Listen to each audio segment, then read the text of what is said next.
Oh, I should switch. I'm late. I was like, I'm here. Usually I'm only in that screen for like 2 minutes. Could be worse! Yeah, it could be worse. Like Persona 5, which has been years since the last time I played it and I never finished. And I really want to go back to it. And Persona 3! Which has been decades! Last time we just got to Brawlhaven. Louise noticed us because we got forwarded to murder Joanna. And I'm just exploring the place because I don't want to talk to Louise.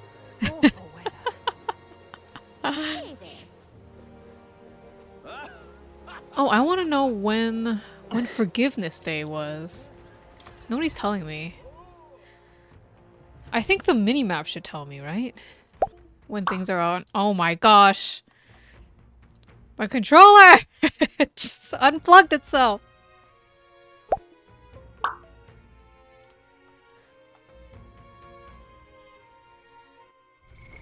What now? There we go. What are you pining for? 8 years to finish 12? Oh. That is why. I watch Let's Plays instead. or I stream though. I guess streaming doesn't really deter me from stopping a game. I mean, it got me back to Metaphor. It's somewhat working. Do you hear?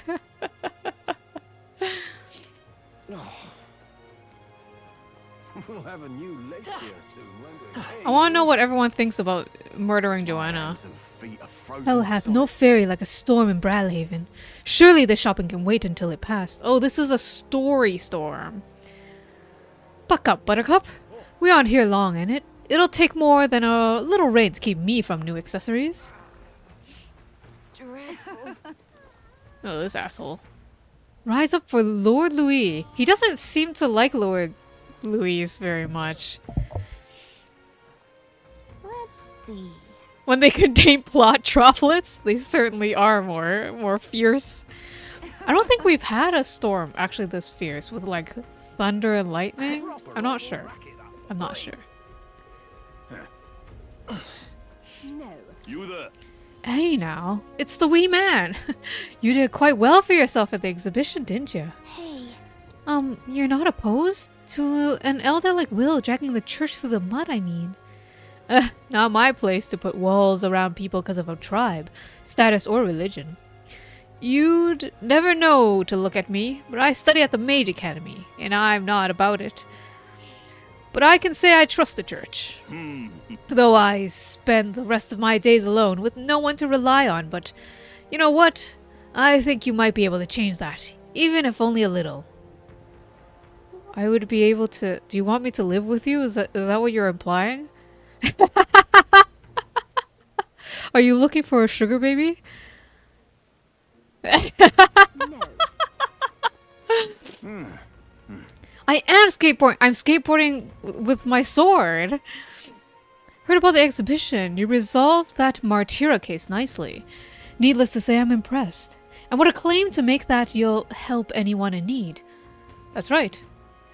Great to hear. Lots of places need an assistance near the city. You know, what with all the monsters roaming about. Like the Gracia Forest, where we used to be able to harvest fruit, or the Forsaken Tower in the north, which is a monster nest now. Of course, the military doesn't want these missions to be a slapdash operation, but the city needs to come first. What I'm hinting at is that we'd be proper grateful for someone like you to lend us a hand.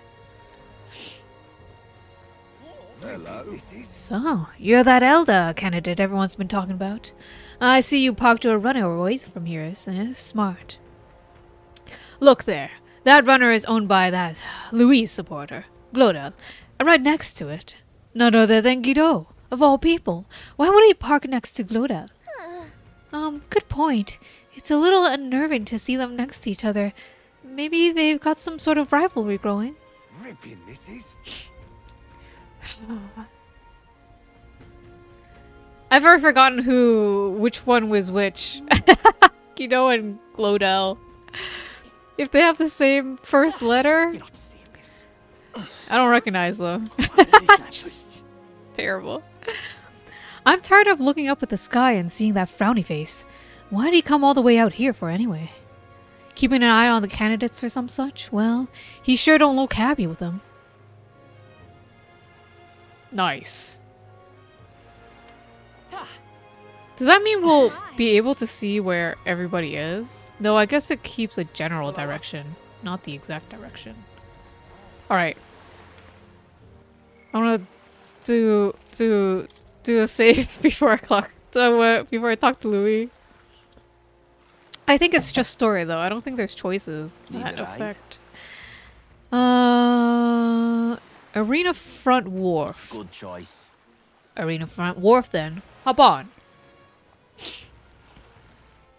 I like this little boat thing. It's adorable. Oh, good morning, Ikaru.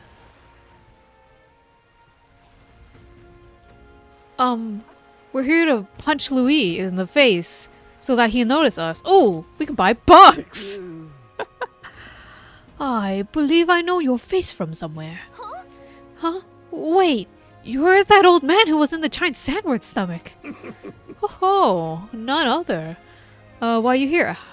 How'd you get I out? mean, How did you get out of that worm? truth be told, Oh, I'd intended for that worm's belly to be my final resting place, but after running into you young grubs, I longed to see the world outside again. I just gave that worm a little poke with my magic to loosen up its belly. From there, why, it was no trouble at all. So, you got out the same way we did. Anyway, I'm glad you're safe. But that's neither here nor there. Tell me, you haven't seen glowing beetles anywhere, have you? They're strange and wondrous insects, luminescent with the gold light of Magla. If you do have any, I'd be sure to take them off your hands. Look at this. A glowing bug? I feel like we've captured at least one. Oh, this is it. A genuine gold beetle. I must reward you for your efforts. Here, take this. Arcane Dragon Blood. What's that for? Restores the magla that surrounds your body. Maybe you'd find it useful. What's this? What? That's incredible. Are you sure you want to exchange it for a worthless bug? Just who are you? Oh, I'm but an old man with a passion for insects. I only ended up in that worm's stomach because I was too absorbed in catching specimens to notice my surroundings. You're traveling all the way about the country, are you not? If you find more gold beetles, could you bring them to me? If you hear that familiar chitter, I never noticed familiar chitter. Give the area a quick look. Collect 12 of them for me, and I'll give you this Venom War charm next. All good. I mean, sure. If we find any more gold beetles along the way, we'll come see you. Collect gold beetles, exchange secrets. Awesome. Cool. I don't think I have 12. I see you've returned. Hey there. Yep, we found some more bugs you're looking for. Oh, let's see how many. You don't quite have enough. If you collect perhaps 2 will do. Oh shit. I'll return your gold beetles to you. If you collect a total of 11, come back to I thought he said 12. Is it 12 total, maybe? Now I'm on the hunt. Oh my gosh, there's one! Lovely, innit?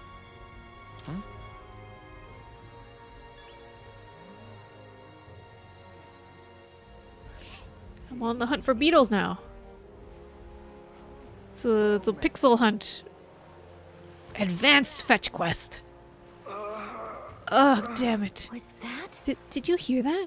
Sounds like someone's moaning in pain. Where the heck did you come from, Gallica? amazing. I really overdid it this time. Hey, you there. You don't happen to have a medicinal herb on hand, do you? Got my arse kicked at the Coliseum. Hey. He's in pretty rough shape. Want to give him one? God bless you. Ah, thank heavens. You've just become my best friend. That's a one way. Thank you. It still hurts a little, but it's all right now. Thanks for the small miracle. No one else was willing to help me, even though I was suffering. You're the only one, so please take this reward. Briny threads and tailbait. Even though he was clearly in a lot of pain, no one at the Colosseum paid him any attention. Glad we helped. Amazing. Will that gain us followers? Being a good person? Can I get my good person reward? Beatles? Beatles? Who's this? Adini's poster. Freedom of faith. Forging a future for the Mystari. Oh. The cutscene cut off before we actually got to speak to the Mystari. Considering that the church sees them as heretics, this seems like a pretty serious topic for the Mystari. I bet as an elder you can sympathize. Still, advocating for religious freedoms in a tournament sponsored by the church seems like an uphill battle. Amazing.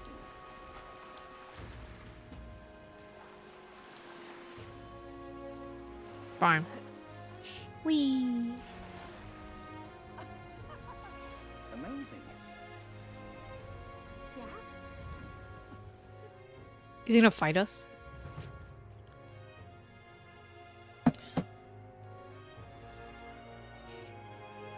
Hail, warriors. Welcome to the Colosseum. Sorry, but with awful weather like this, we can't run any fights. Damn weather. Terrible for business. Hope it clears up soon. Do you need something? Are you here to fight even in this awful weather? Sorry, but without spectators, we don't have a show. You'll have to come back another time. Was I not supposed to go to the Colosseum?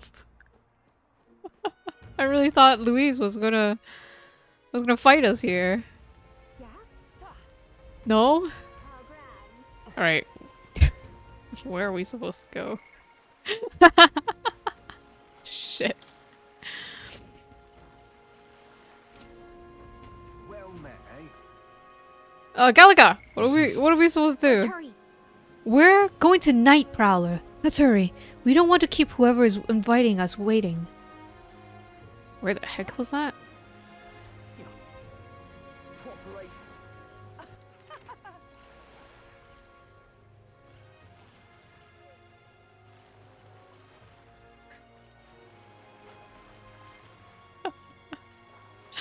I have no idea what you're talking about.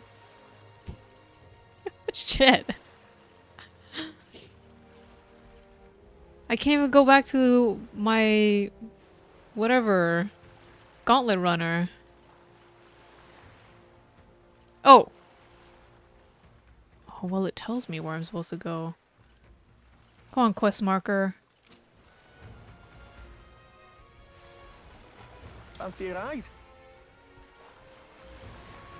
Night Prowler. Need to be careful now. The Night Prowler, you say? You must be the people those brothers are talking about. Come on aboard.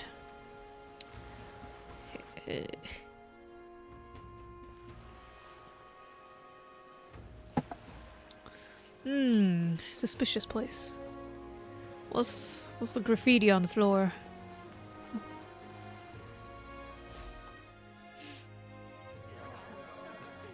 Ooh, pretty. Oh, but everyone's looking at us. Wow, look who it is. Appreciate you coming out. So it was you two. You expected us to roll out the red carpet right into our headquarters. Consider this a pre-show. Still, you really are just a kid, aren't you? And you're one to talk? I wouldn't go having a laugh at me big brother's expense. That's when I get to step in, make some points for my own life. You are brothers. And he is the elder? And here I thought the Magnus brothers' name was making the rounds. Shame that. It's fine. First offense and all won't kill you yet. Besides, Lord Luis has taken quite a shine to you lot. Before we let you see him, I have a question. I want you to think long and hard before you answer, right? Everyone is in with Louise here. We're getting looks. We're getting sinister looks from the whole pub. What kind of king are you selling yourself to be exactly? Go on, let's have the pitch. I'd help anyone in need. I treat all tribes equally. I don't want to be king. I don't want to be king. To be honest, I don't really want to be king. Hmm? Of course you don't. If you did, we'd kill you on the spot. You're not doing yourself any favors here, are you? Let's drop the pretenses, shall we? We were all about impressing Luis, and we've done that. You're all about results, aren't you? You'll answer the question from me too. Why do you want to serve Master Luis? No lies now. I admire Master Luis's power. I don't like Forden or his church. I'm in love with Juna!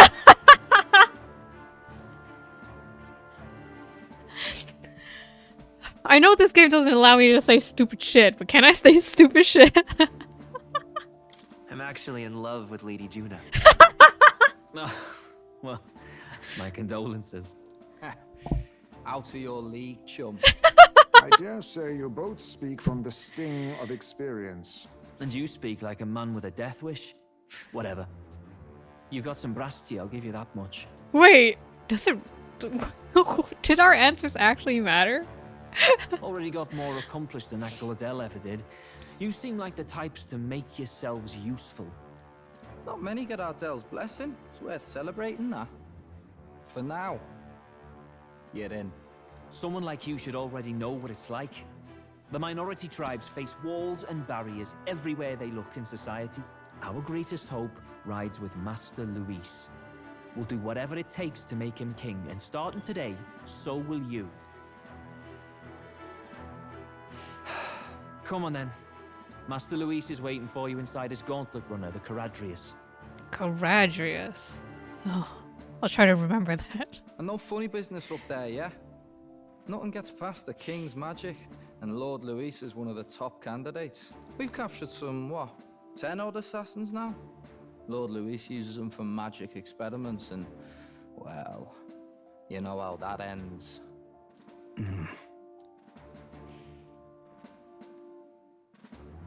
We finally have access to Luis's headquarters. It's a valuable opportunity. Ideally, while most of our group is meeting with Luis, someone else can do a quick search inside. Maybe we shouldn't be discussing our strategies in this pub. What are we doing?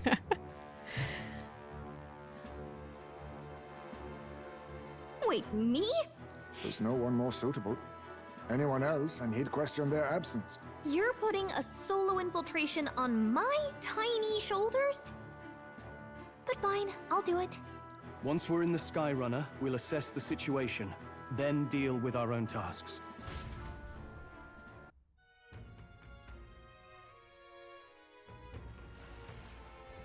Where? It's already sunset. Time flies by so fast. So? Luis's gauntlet runner, the Caradrius, is stationed in Warship Harbor. Let's take a ferry to get us over there. Can we get a drink first? Let's go. Nay.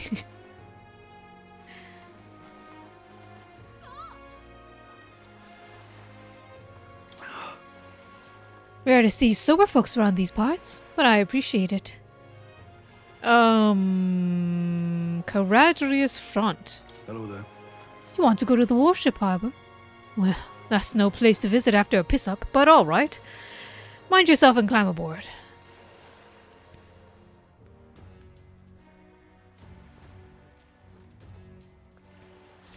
Incredible. Wow, it didn't hit me until we got right up close to it, but this runner really is huge. Hey! Oi! Over there. Keep your heads out of the clouds, will you? Sam! Your bumpkins can fawn over the Caradrius all you want later. We won't be flying for a good while anyway. What without that soiree all in all. Soiree? What's that? Hey, Bass. How about you don't go telling them anything they don't need to know? We aren't officially friends yet. Now follow me. I'll give you the grand tour. Got it. Oh, and a friendly warning. Be on your best behavior. You try anything clever and you're dead on the spot. Make a rude comment to Lord Louis. Dead on the spot. Got it? Not shy about making threats. We'll stay on his good side, okay? Seriously. Let's not test his patience then, eh? Lord Louise is in the reception room. You don't want to keep him waiting. We're off. You little The boss. size of Louise's Skyrunner is ludicrous. And he parks it in the middle of the warship harbor like it's his bloody name on it. Listen, mate, you ain't wrong, but you gotta let this one go. You never know who might be listening. Once the exhibition is over, they'll clear out and it'll all blow over. What is that orb? What is that ominous orb in the background? Ozma? Is that you?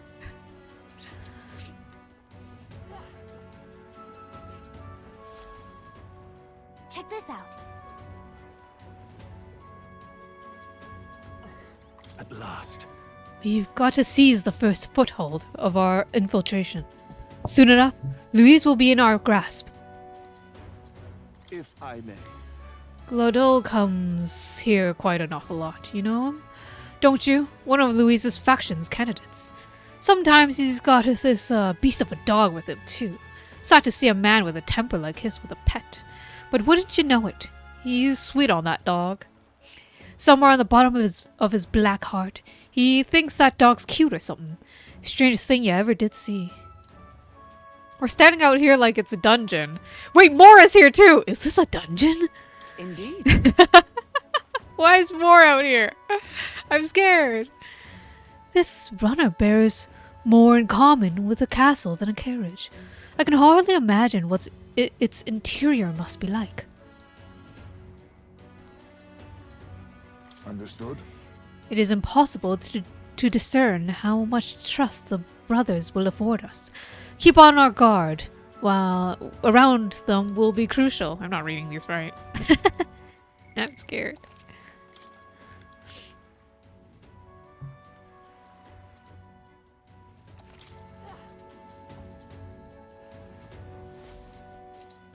Got it. And here we are. Go on in. I'm leaving. Don't wander off. Until you get used to it, this place can be a real maze. Is it really a dungeon? Oh dear. Oh dear. Wow, there are so many soldiers here. I suppose we should have expected as much from Louise's stronghold. I feel like we're being watched. I feel like we're always being watched. Well, Like it or not, an elder recruit is always going to stand out. But we're on the same side as all of them. But we're on the same side as all of them for now. So stand tall. And yet... You say that, but you're all hunched over like you're ready for battle. What you need? Is this gonna be like a stealth mission? Is that why everyone's here with me? Why are we grouped up? Wait, you know the new guy? Hang on a minute. You're an elder? Well, ain't that a rare sight? Just do your level best, all right? We ain't shy about casting off those who aren't strong enough to keep up. So be sure to pull your weight, you hear? Okay. hello there. Did you happen to hear what happened at the exhibition? Some elder kid showed up for it, and they say. And apparently Lord Louis loved it. That kid's going places, I can tell you that. You're not serious. Look at that. Damn, is that true? Did Glodell really show up to the exhibition with the head of a human in hand? Yeah, but the head was so small that hardly anyone noticed. Makes you wonder what the hell the point was. Oh dear. Is there a bug here? Hey! It's you. I saw you at the exhibition. You put on quite the show, eh? You really gave those Sanctus what for. And you're one of us now, are you? Well, cheers to new friends. That reminds me. Oh, you're that elder candidate that I've been hearing about. Apparently, Lady Juna likes you too. She's staking her claim on some kid, even though she's already with Lord Louis. Damn, Lady Juna's got stamina to spare.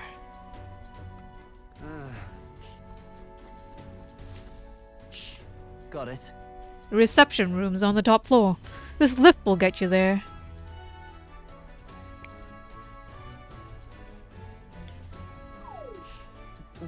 in the... What was that? Happens to everyone.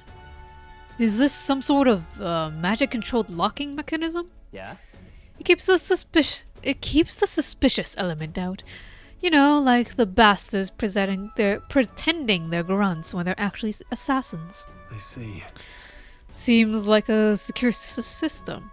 I assume you need a key to get around. Yeah. Yep. And there's different keys for different areas. Only a select few ranking soldiers have them.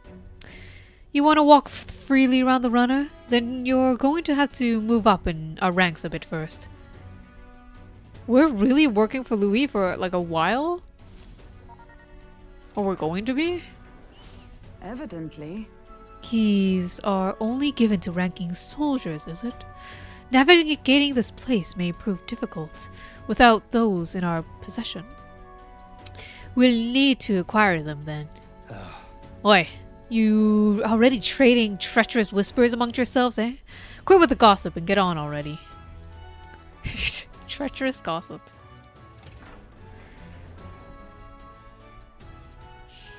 These are some really interesting outfits. Oh, nice. It's much bigger than I thought. I almost forgot we're inside a gauntlet runner. Quit looking around so much. Now, what do we have here? We're letting schoolboys in the ranks now. These kids are our new recruits? Oh. So, that's all it took, eh? A little show at the exhibition. Used to be you'd have to prove yourself before you could stand with Count's men. No. You got Lord Louis' approval. If that's not enough for you, I'd keep it to yourself. Before someone knocks you off that pedestal. What's the meaning of this? What's that, Pissance? Against me? Please. I'm a bloody sergeant. We could settle this right here and now. They'd be wiping you off the walls. Are you telling me you're a bloody sergeant because we're gonna steal your keys? Don't even try it. I'll leave it out, Asanth. Get your ass back in your post. That's an order. Understood? Just get this through your tiny heads. Power is everything around here. I give you 3 days at most till you run home, tail between your legs. We're gonna beat him up. We're 1000% gonna beat him up. Where's the key? You just gonna stand there? Or are you gonna move? Come on. You're the one leading the way. What the fuck is with that attitude? Oh, he's a cat? Yeah. He's like a folded ear cat? I thought he was a little cute doggo. Oh, they're both cats. Oh. And this would be the Lord Louis's quarters. Just a reception room, lass. He'd be daft to show you a pack of strangers straight to his private quarters, wouldn't he? All right. Lord Louis is waiting inside. Enter. Hey, Hey, that's my cue. I'll try looking around for this formula. Do we get to control Gallica? Be careful. Lots of sharp eyes about. I'll try. You all stay safe too. See you soon, I hope. No one's gonna notice a fairy? A beautiful city, Brialhaven. But it is its identity I truly respect. Oceana's navy might well have won them the Annex War, if your Cronia hadn't chosen to forgo their honor and launch an opportunist attack in the wake of a storm. Even now, united in the kingdom, their pride in their power is what keeps this city alive. You wish to join my ranks. I need ask little else. Instead, I would hear what you wish to know most. Ask and I will answer. That is why I've bid you come here. Oh shit. Here we go. He's testing us. What should I ask? What's your plan against Forden? Did you kill the royal family? Are you and Juna? So, are you and Juna an item? All this way, and that is what you ask of me. You watch your damn mouth with Count Louise. She stood before me, my guard's spear points at her throat, and declared that if I did not care for her voice, I was free to kill her. And so she sang. That she would be so reckless. Surely you've heard her yourselves.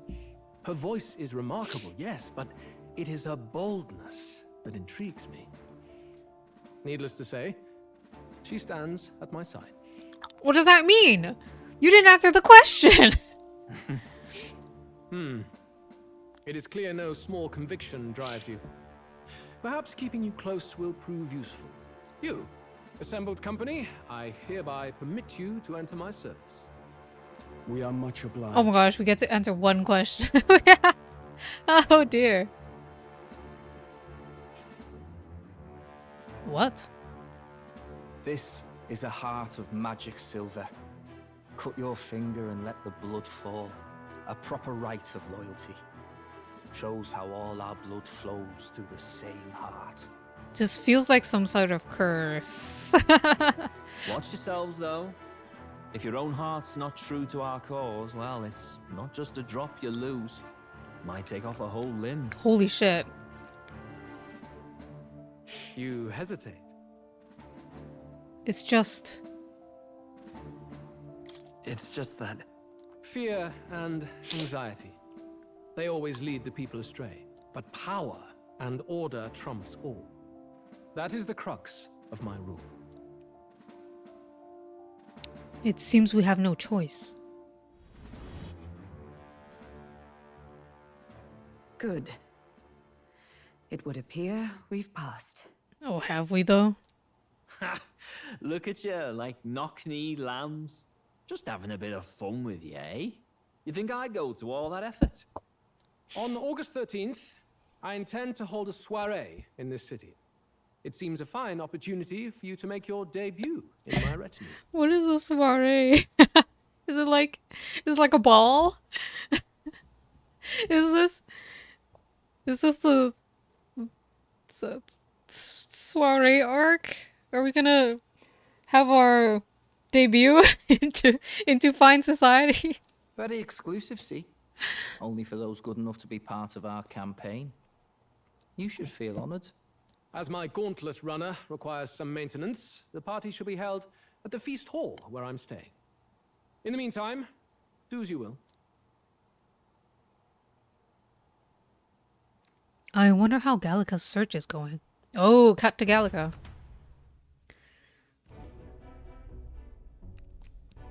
Only this area feels any different from the rest. I need a key to get in, though. It'd be nice if I could see what's going on in here, too. Is that boy candidate here already? Meeting with Count Louis as we speak, I think. Didn't think he'd end up on our side. I expect we'll run into each other on the job, eh? That said, let's get back to our rounds. Yikes! They're coming this way! I have to hide!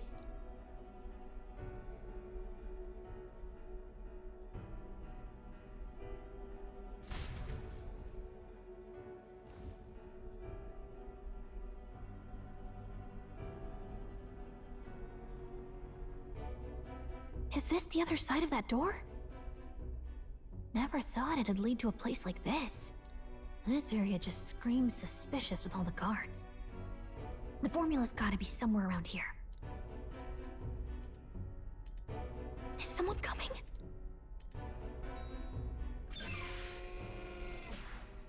Figures they'd show up now.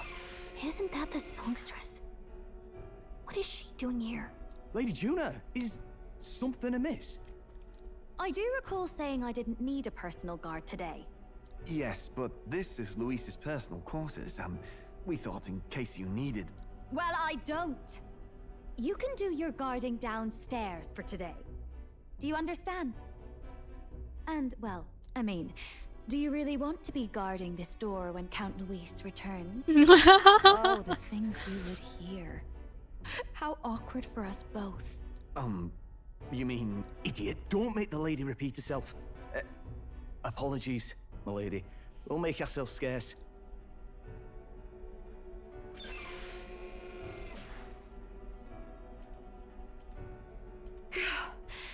close one.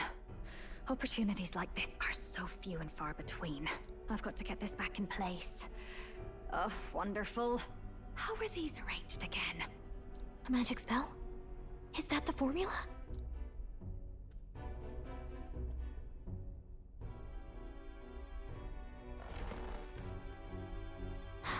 Just my luck.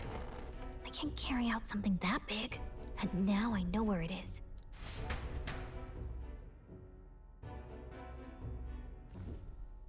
Jolly good! You've got the man's eyes on you. Now that you've sworn fealty, we can get right down in the guts of his Skyrunner. I worry for Gallica. Perhaps we ask too much of her. I hope she's all right. Ah, it seems you worried for naught. I'm back! Phew. You're clearly bursting with good news, too. I know, right? I found where the formula is! I'm pretty sure I saw the real thing. Even if it wasn't, I'd bet the real one's somewhere in that room. Masterfully done. We could have asked no better an infiltrator. That songstress Juno was there too. I'm pretty sure it was Luis's private quarters. So I have to wonder what she was doing there. Whatever the case, I assume you could lead the way to the room? Well, yes, but it might be a bit tricky. To get to Luis's quarters, we'd need to go through the crew quarters, then through the starboard corridor, or the port corridor. You need a key to get into each of the divisions. Whoever's in charge at each guard post has one. Luis's private quarters have a special key too.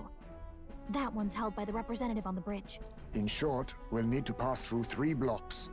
The crew quarters, either the starboard or port corridor, and the bridge. It looked like he's usually got his quarters under guard. So we'll want to pick a time of day when there'll be less people around. If we need it less crowded, then how about the night of the soiree? Surely it would be a skeleton crew. Apparently, the soiree will be held at the luxury inn that caters exclusively to the upper class. The soldiers manning his runner are bound to have duties in town that day. He would have us debut as his supporters on that night. How would we get away with not being present? Maybe if we just excuse ourselves for a short time? We've got plenty of time to prepare. Securing an infiltration route, finding out when it will be less crowded, this is all work we can get done in advance. On the night of, Gallica and one other will slip out, swipe the formula, then return by the shortest route possible. Have anyone in mind? My hearing makes stealth jobs simple work. Yeah, Heisme. No. What? I think he'd be our best bet. I'm the captain! I can't be away from the soiree! You would have the guest of honor himself absent? Yeah, exactly. This is Luis we're talking about. He's bound to notice any absence. If we've lost on that front already, we might as well send our strongest. What do you think? It would be risky as a near solo infiltration. I am the Are you protagonist. up to the task? We'll have to make it work. You'll be in more danger than I. We'll have to make it work. We'll just have to make it work. You truly mean that? Seriously. We're jumping from tightrope to tightrope here. We'll have to prep our infiltration strategy tomorrow. For now, let's get back to the inn and get some rest. That reminds me. We could have like easily made an excuse like, oh yeah, Heisme left because he's a Yuja and his ears are sensitive. He can't do parties. Like it wouldn't be that suspicious. Whatever. We have to do it because we're the protagonist. By the way, do you remember that man we met at Luis's Gauntlet Runner? He seemed very proud of his strength. Yeah, we have to beat him up. Yes. Ah, he was rather full of himself, yes? Sergeant Santh, was it? He got told to go back to his post, which makes me wonder. He might be in charge of one of the runner's sectors. I see. 'Twould be unfortunate. I could tell his strength was formidable even to be near him. I doubt he would simply let us pass. In any case, we should probably rest for the day. We can talk in more detail in the morning. Got it? The success of our infiltration depends entirely on our preparations after tomorrow. Don't worry, as long as we work together, we'll find the solution. The songstress has been in Louise's private chambers. Not that I would judge her, I suppose. At any rate, the operation begins tomorrow. Rest well tonight. This is probably when we become friends with Juna, because she's after something too. We're gonna be thieves together. May I speak? The day of the prince's awakening may be nearer than we realize. Yeah, I didn't expect that until the end of the game. I feel like this can't be. We can't. There's no way we wake up the prince this early. Are we really not going to be the king?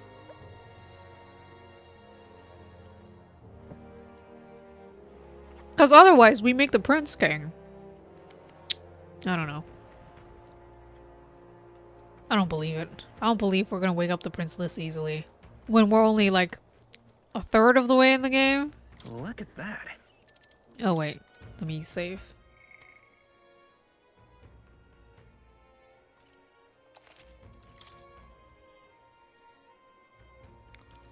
More story, more story. Soiree time? Look at that.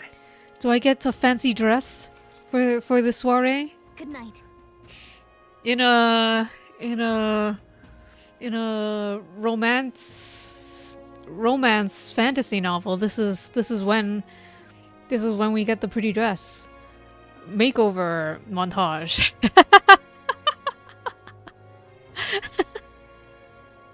It would be terrible. I think in a fantasy romance novel like this, Louise would be the love interest. I don't want that. Louise is icky. Prettiest dress for the protag. I want to see the protag in at least like prettier attire. You know what? I want him to change his outfit.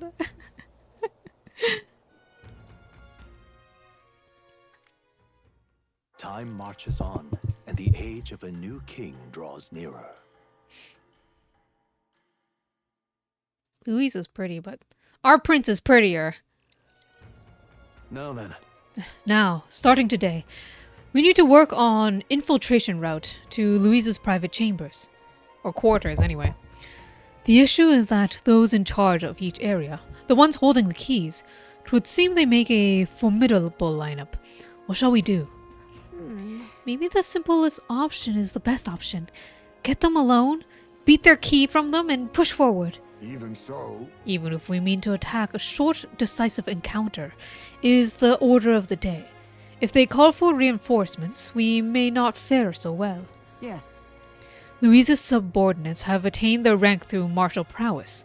If we wound their pride, negotiations may still be on the table. This is a new challenge. We're not strong enough yet. Let's take precautions. I'm a little worried. This is a challenge unlike we've ever faced so far. Yeah. Right. A new situation calls for new tactics. We ought to build up our strength by hunting bounties and the like, or we may end up over our heads. Unlike previous operations, time is of the essence when infiltrating. You will need to keep your battles short, defeating the officers within a certain number of turns. Oh, interesting. All the officers are quite strong, and each will require you to be tactical. Gather information about them in town and utilize requests to strengthen your abilities, to give yourselves a fighting chance. Then... maybe we could dig up some dirt through an informant. Who knows? They may have a weakness we can exploit. Got it. Well then, before we can secure our route to his quarters, it sounds like we have some digging before the day of the soiree.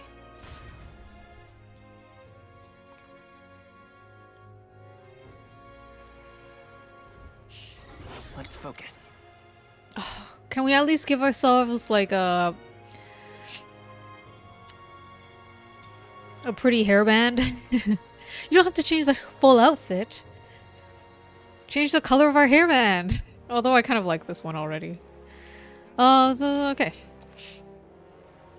The mission with a deadline has begun. Be cautious of storms and inclement weather, conditions that may occur around Brylehaven.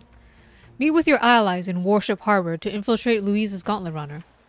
The interior of Louise's Gauntlet Runner is divided into 4 areas: crew quarters, starboard quarter, and port quarter, and the bridge.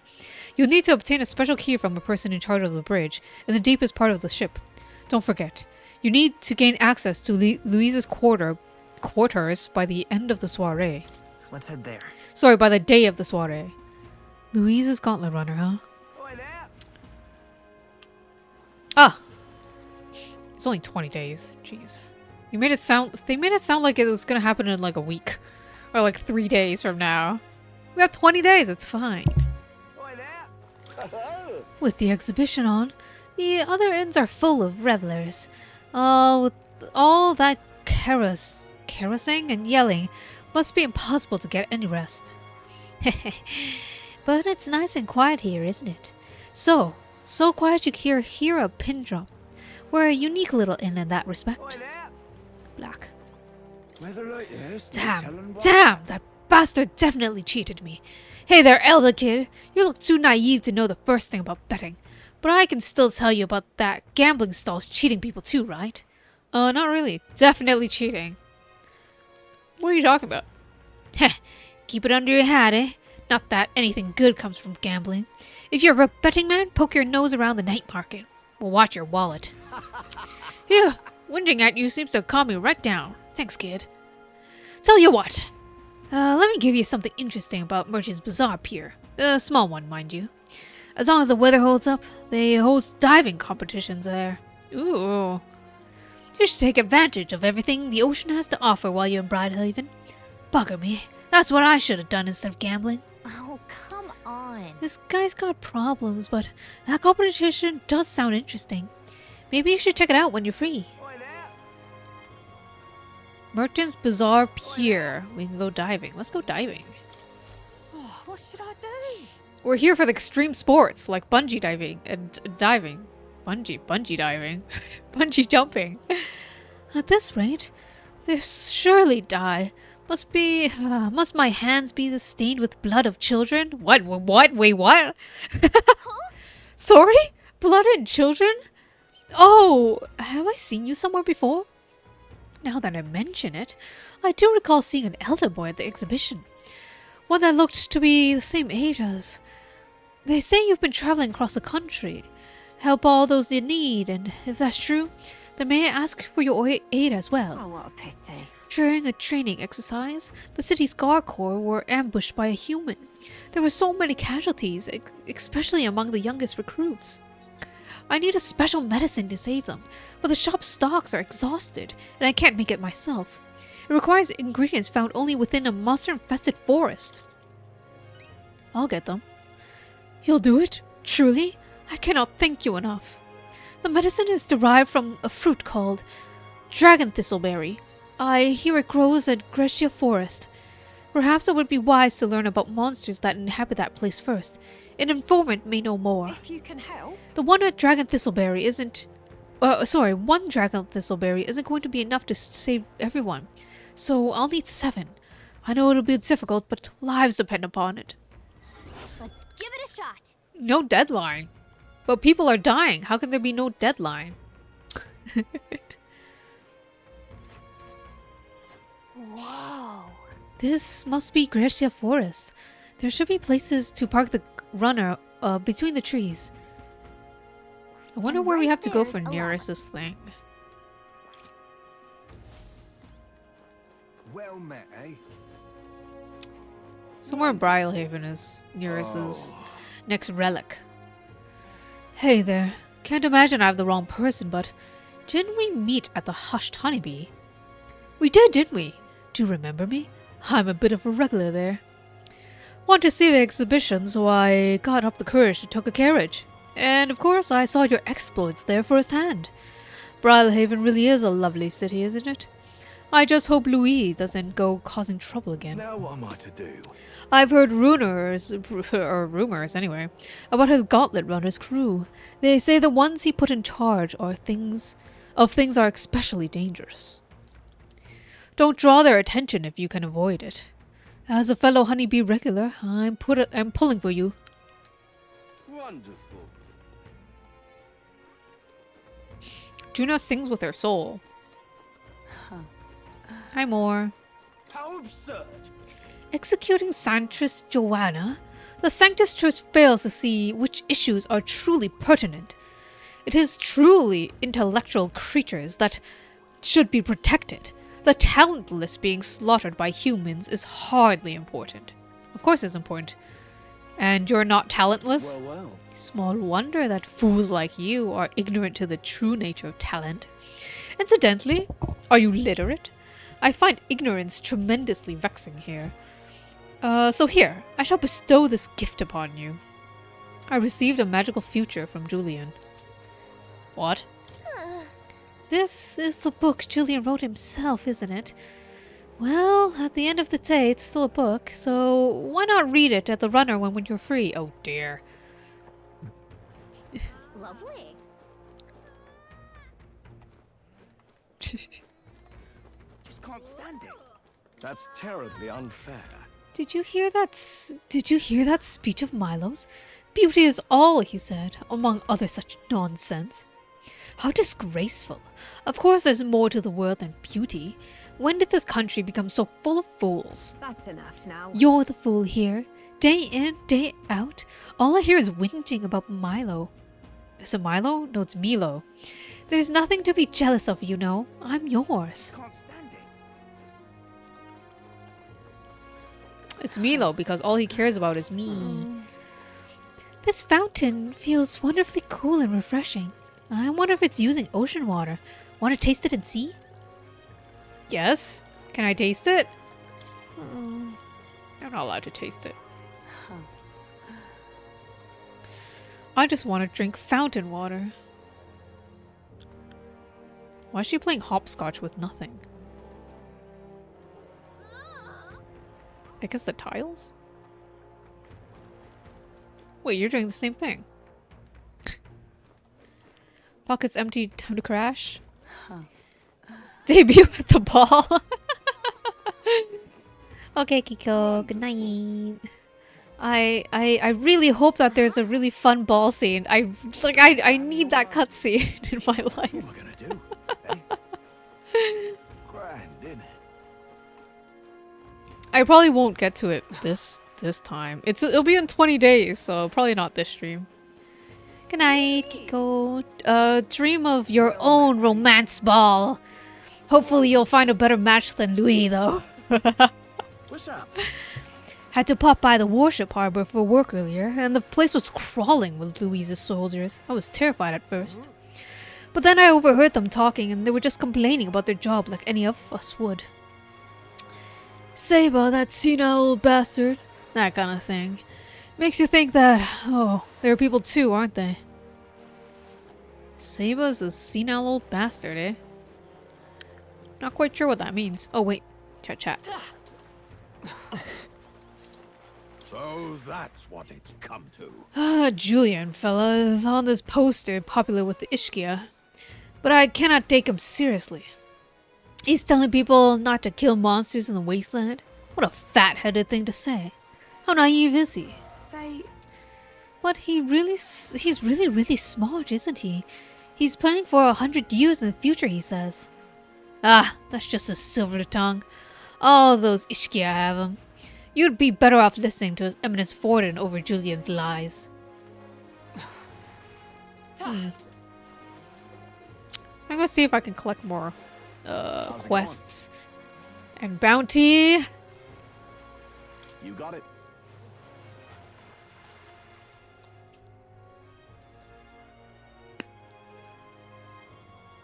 What is it? Is the bounties here? Hello there. Anelda. Oh, you're that new recruit of ours, are you? Good timing. There's something I want to ask. You know a place where I can get some top shelf booze nearby? You like alcohol? No. I'm not the one who... Never mind. Don't be such a nosy Parker. It's none of your concern. Bucker hell, this is a right mess. Gotta find some spirits quick. Else, Gulchum's gonna have my head. What is it? Or Gletchum. Why does a member of Lord Louis Guard have to run a damn errand? I can run the errand for you. If you give me some money, I'll do everything. Sorry, I mean, I'm a... Wait. Oh, I thought that was golden bug. I just need one more. Wait, that you? Why are you talking to me? Please find my father's connections. Stay there. I'm in trouble now. Damn it. My clients are expecting a delivery soon, and these fool's horns are hardly an ideal canvas for my outstanding workmanship.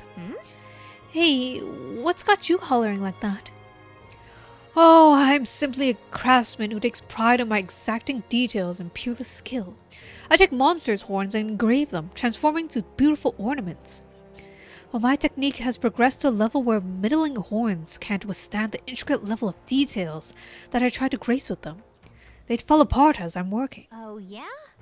That's too bad. If only there was a horn that was tough enough to withstand your technique. Oh, but that's the thing. There is a horn worthy of my skill, apparently within the Forsaken Tower. There's a giant called Orgus with horns surpassing all others. But that tower is infested with monsters. The ebony horn is basically impossible for a normal person to retrieve. I'm in trouble now. Well, I think the task could only be completed by a person who demonstrated a great amount of valor anyways, at the exhibition of the brave. If only someone like that was about... I'll do it. Oh, can it be? Now that I get a better look at you. It is. You're that young candidate everyone's been talking about. Yes, of course. You could save me at my darkest hour. What's with the theatrics? It's obvious he recognized you right away. Whatever. You're going to give us the reward for this, right? Of course, of course! My pockets are overflowing with advance payment from countless patrons of the arts. Like I mentioned, you can find Orgus within the nest of monsters known as the Forsaken Tower, located north of town. Please? If you want more details, an informant should be your best bet. There should be one at the Greatest Catch. You know, the tavern in the Inn District. Let's give it a shot. Hey. Gotta get prepared. Great. Let's head to the Greatest Catch and speak to that informant then. That's the tavern in the Inn District. Stay there.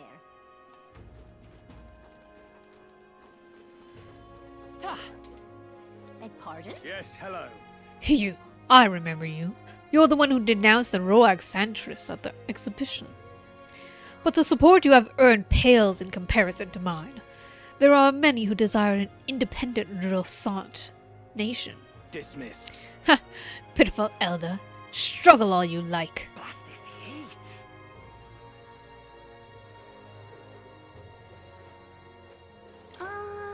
Hey, is Luis strong?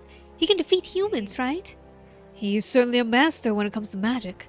I once had the chance to observe the unit he commands in battle. At the front lines, well, it's not the sort of thing children should hear. Just remember this, little lady. I'm in it. What matters isn't strength to defeat enemies, it's the strength to protect people. Something Louise is sorely lacking. Ooh. Say it. Say it for the people in the back. I mean, I'm supposed to be... I'm one of Louise's subordinates now. We're all for Louise. 10 out of 10. He's a good guy. Anyone can use an igniter. But when Magla depletes, a soldier must fight with a weapon. Daily practice can separate life from death. I have the soldiers trained in weapons with this in mind. But these days, many of them are shipped off to battle before they even had time to train. What are we battling? Monsters? Humans? Welcome. It's about the tournament. They should allocate more manpower to slaying the monsters. Anyways, here to look at the contracts. Wait, can we go to the Colosseum? I want to see what's up. Oh yeah, you're friends with Katarina, are you? She keeps pestering me to raise your bounty rewards. Can't say no to the best bounty hunter in the country. Just don't go slacking now that you've got a pay raise.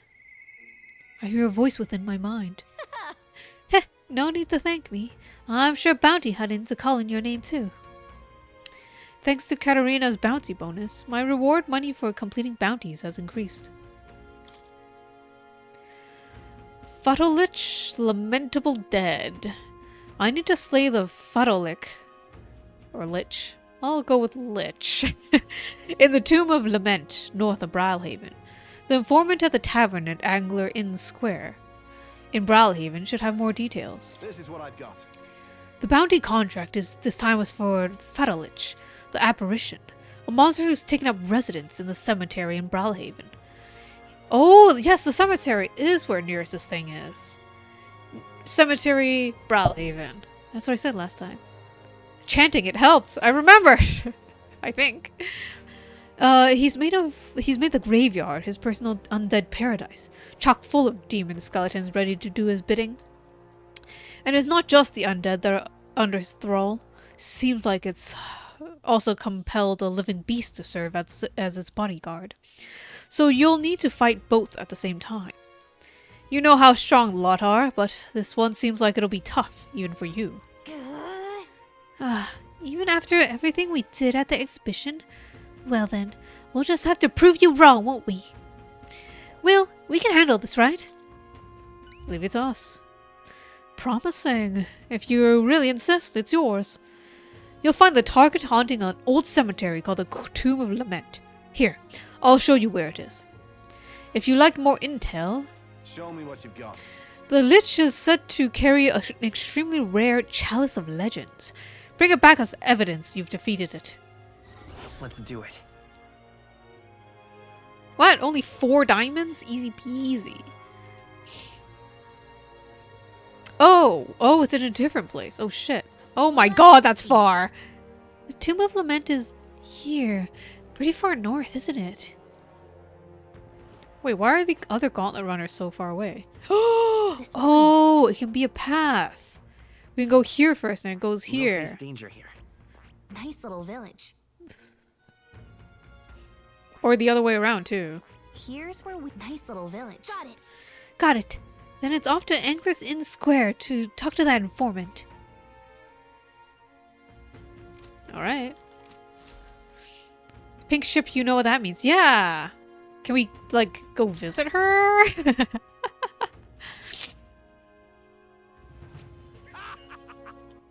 Alright then. There's no path leading to it, but can we just walk over? Can't be. Why? You're not gonna believe this. Just looked at the King's Rock and me own face was in the corner. Good? Far from it. I don't want to be king. I think it's because I've been giving a lot of advice lately. Word got round and now even strangers come up to me. He never abandoned someone in need, they say. Some posh noble from Grand Trad even came all the way here to get my advice. I'm no sage. I'm just bad at saying no. I just want people to stop dumping problems on me, much less make me king. Gotta accept all the missions and patch it up here? Alright. I do have a hand at it. I do have to hand it to him for making it on the King's Rock. He's doing a better job than we are. Hey, yeah, that's right. We're not even on the rock. I don't want to talk to that guy. That guy's weird. Hang on. What if... We're just curious about the rock. Isn't that... Let's see. Yep. Now what am I to do?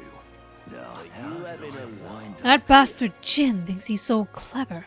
Saying whatever he thinks the folks wants to hear, but he'll never pull one over us Brawlhaven merchants, huh? Now what am I to do?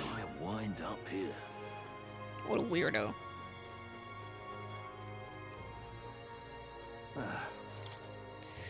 I wonder if you could swim in that ocean. I can't, of course, but my wings could get wet. Phew. Our last voyage here was a rough one. The sea was calling us with the pole, and we damn near answered. The pole? That's right. When the sea starts acting eerie-like, we sailors call that the pole. There's magma crystals that sink to the... There's magma crystals what sank to the bottom of the sea, and they do strange things to boats, dragging them all hiddly-piddly. See those balls of seawater floating in the distance? That phenomenon happens in town on occasion too, and it chills the sailor to the bone, it does. It's like your feet want to walk to the walls instead of the floor, or like the walls have become the floor. Hard to describe it, really. Interesting. Also, there's balls everywhere. Is that what we're gonna investigate? Is that my new dungeon? Ball dungeon? Amazing. Heard that the songstress Juna is staying in the city. Bet she's a sight for sore eyes. Hear that? You hear what she wore at the tournament's opening ceremony? Something drop-dead gorgeous, I heard. She sings like an angel. I sure wish I could hear it just once. Well, now what am I to do? Stop young maning me. Say there. Were you here earlier? Hey, you're that elder boy. You're that showboating candidate from the exhibition, aren't you? Just some advice, but you should really try to lay low. Going against the Sanctus is right dangerous. Say there. Hey, mister. Oh, it's this dude again. Ex-Canada Goddard. Oh, he got kicked off. Huh. Quite a scene you made at the exhibition. You satisfied with yourselves? Allowing the Sanctress to be executed just to make yourself stand out is exactly the sort of selfish nonsense a delinquent like yourself would think of. Who are you again? You mean you've forgotten me? I'm Goddard, champion of the Roag tribe. Most unfortunately, I couldn't participate in the exhibition, but still, I'm a candidate prepared to do whatever it takes to win. Damn, if only I'd participated in the exhibition. Right now I'd be... Young man. Whatever, dude. Don't need your gross water. Yeah? Thank you kindly. Wait. Greetings. Welcome, my dear customer. Are you here to acquire a new accessory? I'll be sure to find something that's absolutely perfect for you. Let me think. Since it's our birthday, how about this rejuvenation bell? It chimes pleasantly as it sways in the wind. Simply listen to this lovely sound to feel refreshed, no matter how exhausted you may be. It's probably like you rejuvenate after every battle or something like that. 20k! I don't want to waste my shit. But I also love collecting all the limited edition items. Oh well. I'm gonna hoard money. Hoard money! Chat chat. Stupendous. Cracking news. I heard another spectator said Juna's here. She's with Louise, but still, can you believe it? Juna this, Juna that. She's all you've been talking about lately, you know? Can you blame me? You know how much I like her? Oh, to be Louis right now. Someone just pushed me. Simply amazing. Hey, you. I'm chuffed. Dearest, please. Our time here is limited, so let's make sure we go to the Colosseum today, okay? A grand battle between a skilled warrior and a fearsome monster.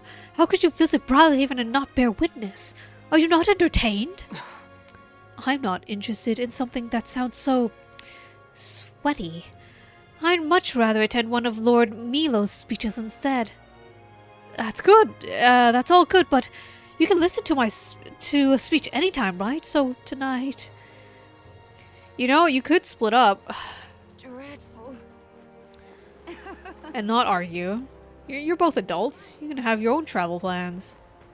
Say. What on earth are you doing? I can't believe Joanna was keeping a human as a pet. She was in her right mind. It's utterly nauseating. I'd expect that sort of behavior from a pagan, not a sanctoress. Can't say I disagree. Who knows what those Mystaria are up to? Oi. Oh, Mystari catching strays. And what do you want? Was there something you need? I have no interest joining you in idle chatter. An elder like you casting shame upon the Sanctus Church. It's far too late to repent. I know you. Best not get too close to the church if you've no business here. The Sanctors bloody loathe you for what happened at the exhibition. Can't say blame them, given their position. But tribes and churches, well, we sailors never much cared. Long as the candidates got strength, we're behind them. And to show you I'm not all talk, it ain't much, but take this. Hey, gambling stall silver. Oh, hell. Oi! Heard your sailors got swizzled again and lost all their coin. Thought I'd warn you about that last time. It's not me. It's not me, I swear. It was Jin, that candidate. He's a proper con artist, and the one who tricked your sailors with sham business deal. So that. Now let me ask you one more question. This Jin bastard, who was it who introduced him to my boys exactly? I'll return the money. Please, just this once. Gosh.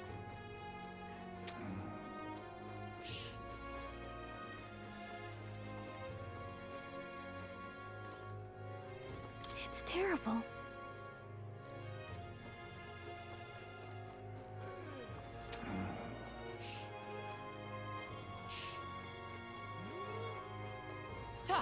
Oh, hell.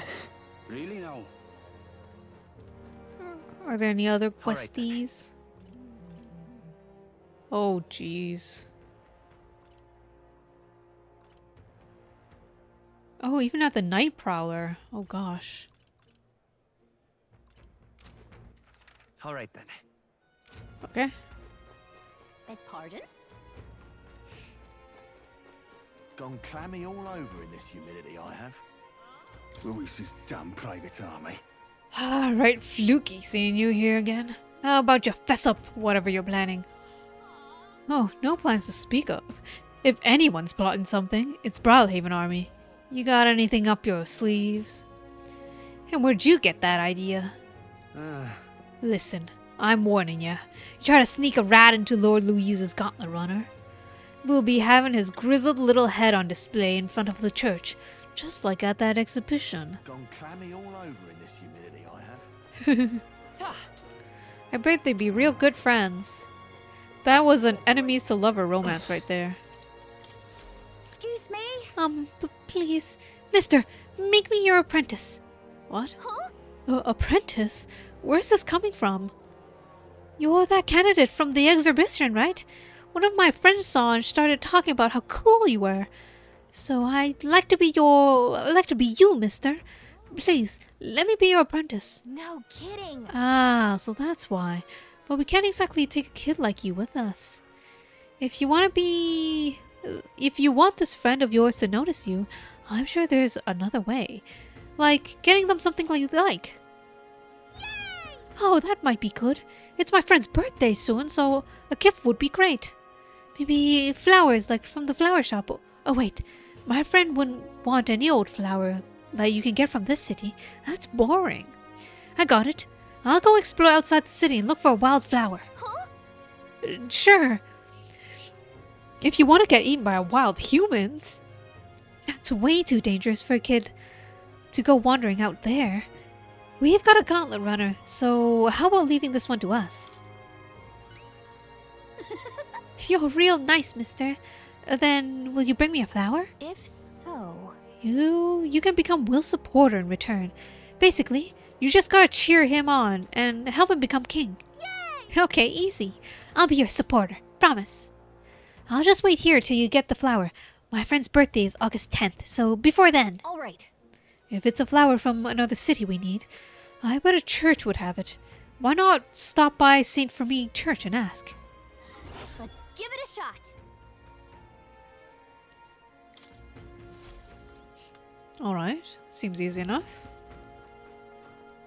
How grand. That was a weird laugh. Did you see? Did you see? Lord Mila just looked this way. Have you seen such a beautiful face? His presence has bewitched me. I will cherish this precious memory always. Yeah? Oh gosh. It's you. Oh, you're the young man who dazzled at the exhibition, aren't you? I enjoyed your unique presentation tremendously. Your accomplishments were hardly impressive, but if polished, you may shine. As a special favor, I'll allow you the honor of joining my entourage. I'm also a candidate. Yeah. I am aware, and that is why, sooner or later, you will grovel before me. My point is that you ought to find a different path while you can. If you refuse my offer and continue to deny me, perhaps you should cease to exist. Okay? Ah, damn those bastards. Those bastards think I'm making this up. I definitely saw it, you know. I know I did.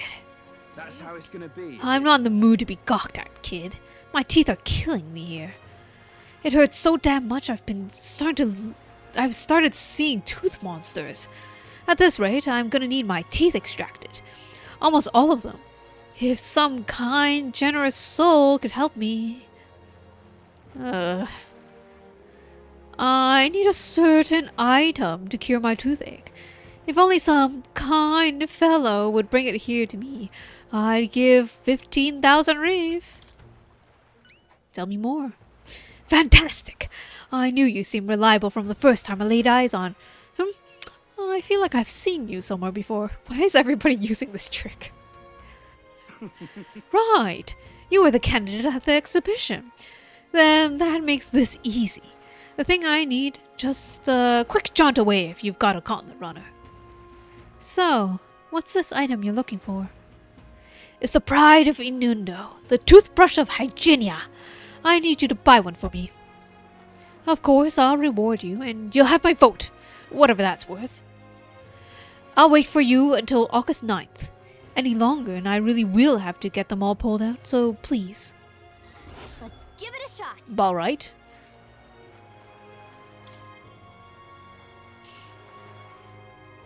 That's where you want to go.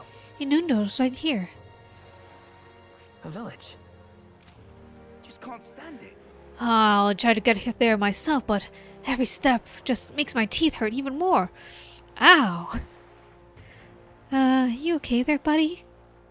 Looks like I'm not going anywhere, so I'll be waiting here. God damn, that hurts. Let's give it a shot. Boy, this guy needs help.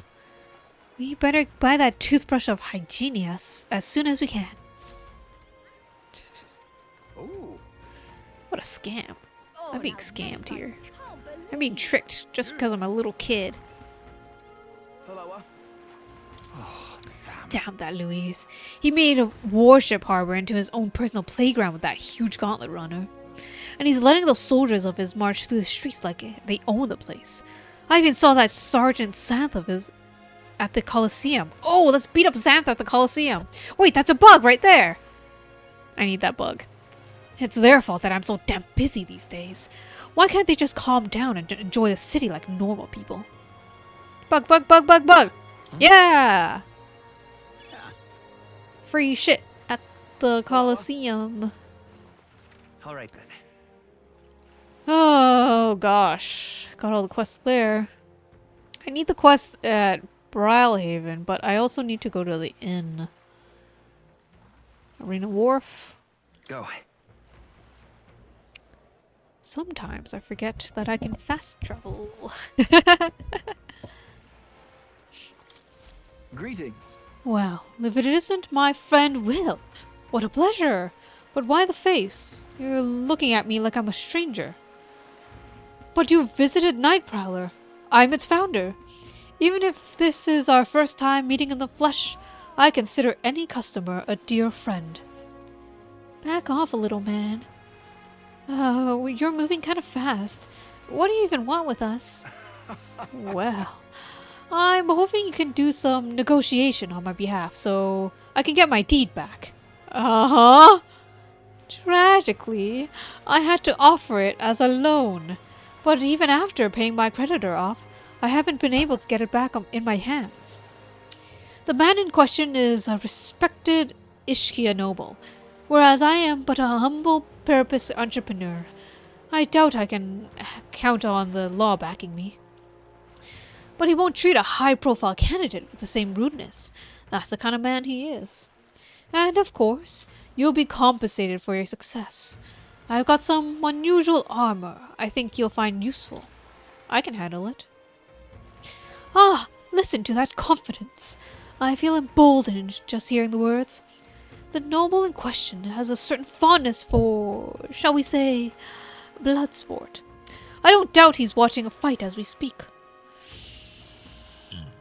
He's an Ishkia villain, positively dripping with disdain for us common folk. Can't miss him, I'm sure. Well then. I'll be waiting here. Just let me know when you've got your hand on that deed. Let's give it a shot. Alright. So, we're looking for a pompous Ishkia, huh? Alright. One who enjoys watching fights. You think what I'm thinking? Let's not. What? It's very pretty in there. It's not sketchy at all. Alright. Alright then is what I wanted to say. Let's go. I think the arena is the last place. And then we can fight things in the arena. Ah, I see you've returned. And have you found any gold beetles for me? Hey there. Yep, we found some more of the bugs we're looking for. Or you're looking for. Oh, let's see how many. Excellent. Gold beetle delivery. This will be a great boon for my research. Here's what I promised. Venomore charm. This is a tremendously useful item that protects you from dragon's poison.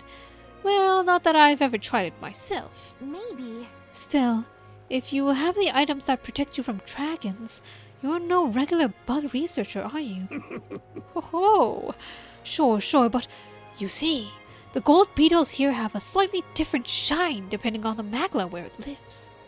Right now, all I'm doing is attempting to solve that mystery. There are still gold beetles still hiding out there.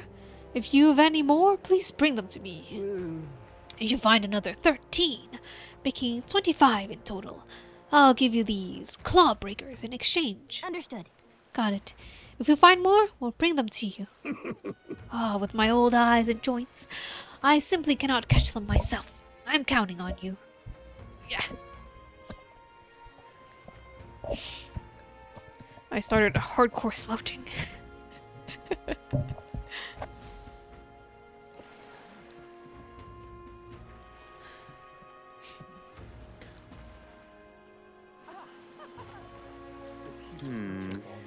That old chap who says you're fancy today, who takes your fancy today.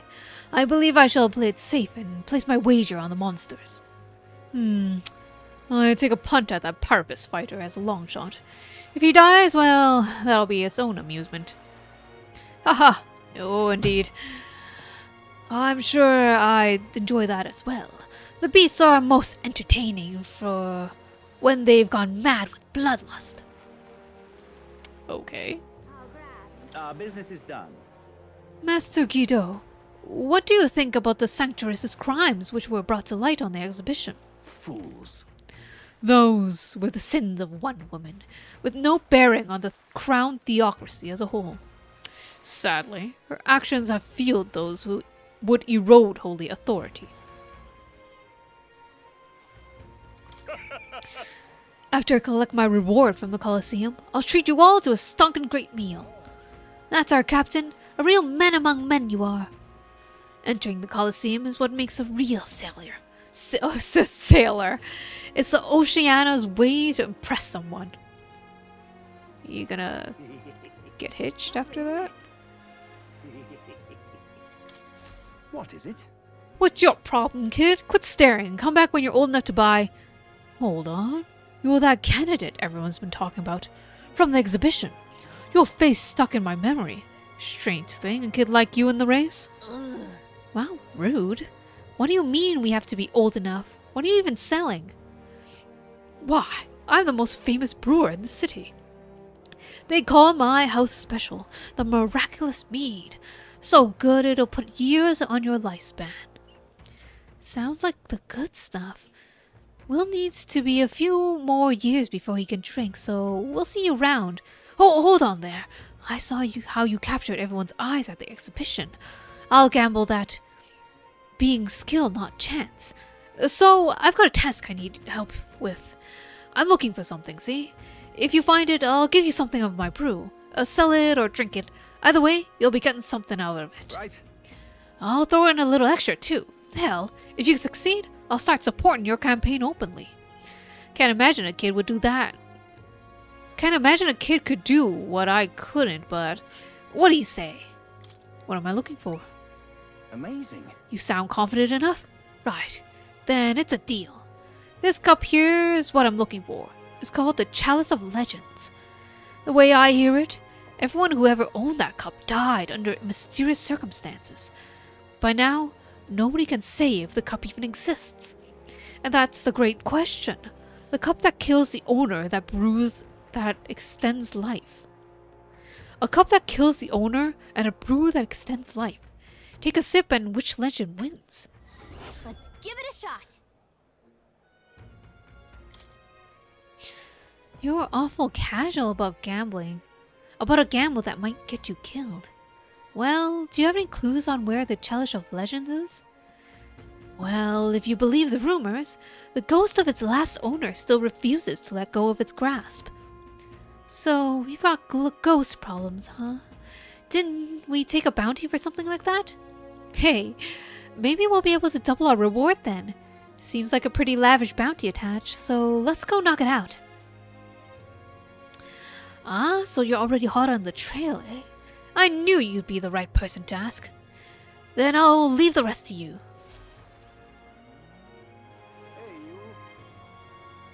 Do we keep the things that we use for bounty? So we can show that we defeated it, the bounty, and then give it to him after? There's something that I was looking for. The tavern. Let's go. So we can get some clues, and then we can go to the Coliseum. Oh, hi, Hulkenberg. Incredulous. There's something I'd like to talk to you about, though I hesitate to speak candidly of today's nights out there in town. What I have to say is not for the public ear. It is, suffice to say, a complicated matter. Might we speak when we next set on the road?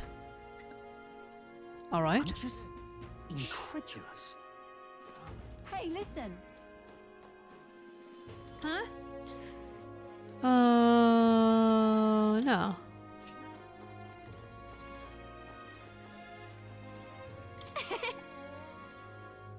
I'm just Fancy a bit of info? Money makes the world go round, as the saying goes. Long as you've got it, you can do pretty much anything. So, what do you want to know? Everything. Oh my god, there's so much! Alright, let's go. Crew quarters, Sergeant Sam. Fancy a bit of info?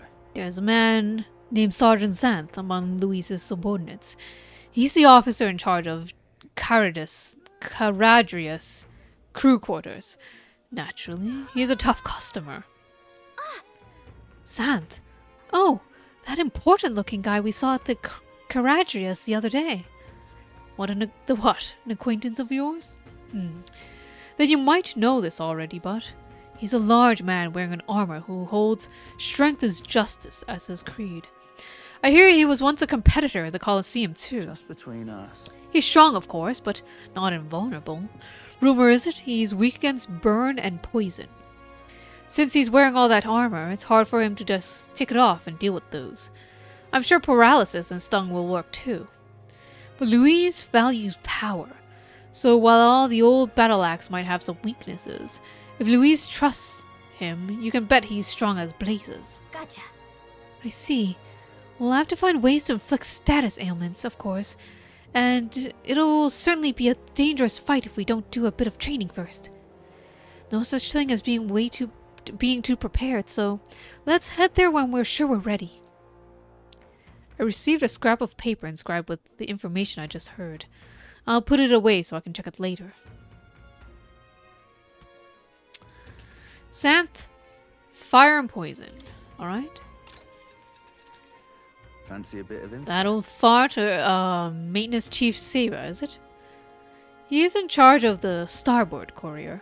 Can't take a joke, so I've never gotten along with him. He's as strong as you suspect. Considering the authorities he's been given, his magic that repels attacks is especially impressive. As you can guess, if you try to physically attack him, it'll bounce right back at you. The more you put into it, the more you'll end up hurting. Just between us. That said, his barrier doesn't repel magic. But magic isn't especially effective either, from what I heard. To win, you need to find a way to perform physical attacks without having them bounce back at you. Now that I expect you'll end up fighting him. Huh. Let's see. That guy sounds like a massive pain in the... if we don't improve our skills, we'll be done for. And since he uses magic that repels physical attacks, we'll want to find some way to dispel that too. Oh, dispel that. I risk...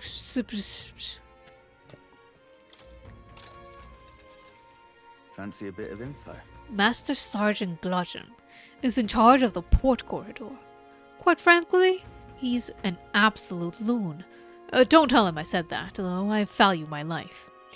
He is an intense person in a lot of ways, but the way he fights in particular is, I said, quite mad.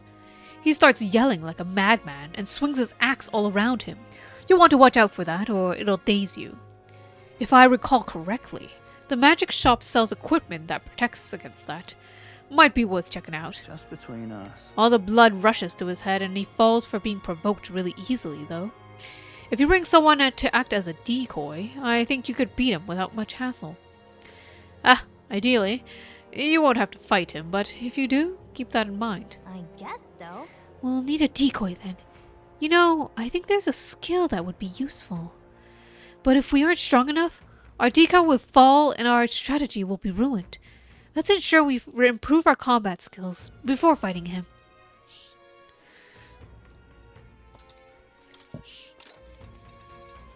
Fancy a bit of info? The Courageous helmsman Cabio is stationed in the bridge. He's a fervent supporter of Lady Juna. I have to say, I know how he feels. She acts so sweet and has such a lovely voice. I'm swooning here. I'd almost think she was a goddess. Come on! We're not paying for that. What's his fighting style? You planning to spar with him? Well, he's the only one Louis granted privilege of being the helmsman amongst his minions, so you can bet he's a strong one. Just between us. Having said that, he's weak to electric. I heard he had a traumatic experience in a storm once. And rumor has it, when the weather gets rough, he even turns the steering over to his second-in-command. Pretty solid evidence, isn't it? Thanks. Guess we better prepare some electric magic then. Well, he's one of Louise's handpicked officers, so might be a tough fight no matter what. If time permits, we should train a bit before fighting him. Slow and steady wins the race, after all. No point in hurrying.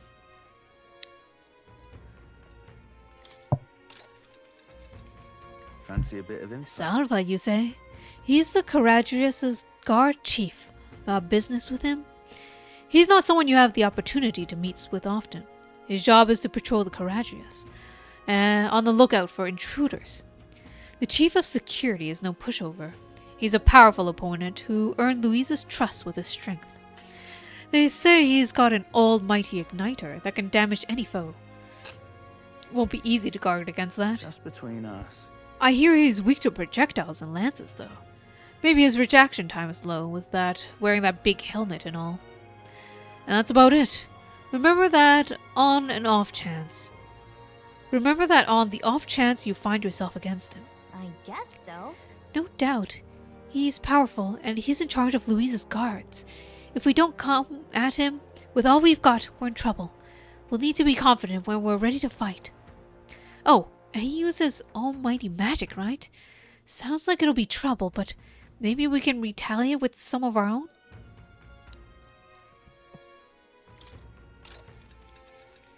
Want in on this? I'm guessing you're after the dragon thistleberry. The Kokosados that lords over that area loves them, so be careful. The Kokosados unleash terrifying attacks if it sees an opening. Some might even kill you instantly. I recommend having magic that hardens your defenses, and I hear it's weak to projectiles, so having those won't hurt neither. Just between us. Hope your dragon thistleberry hunt goes swimmingly. Got it. Got it. Let's make sure we're prepared thoroughly.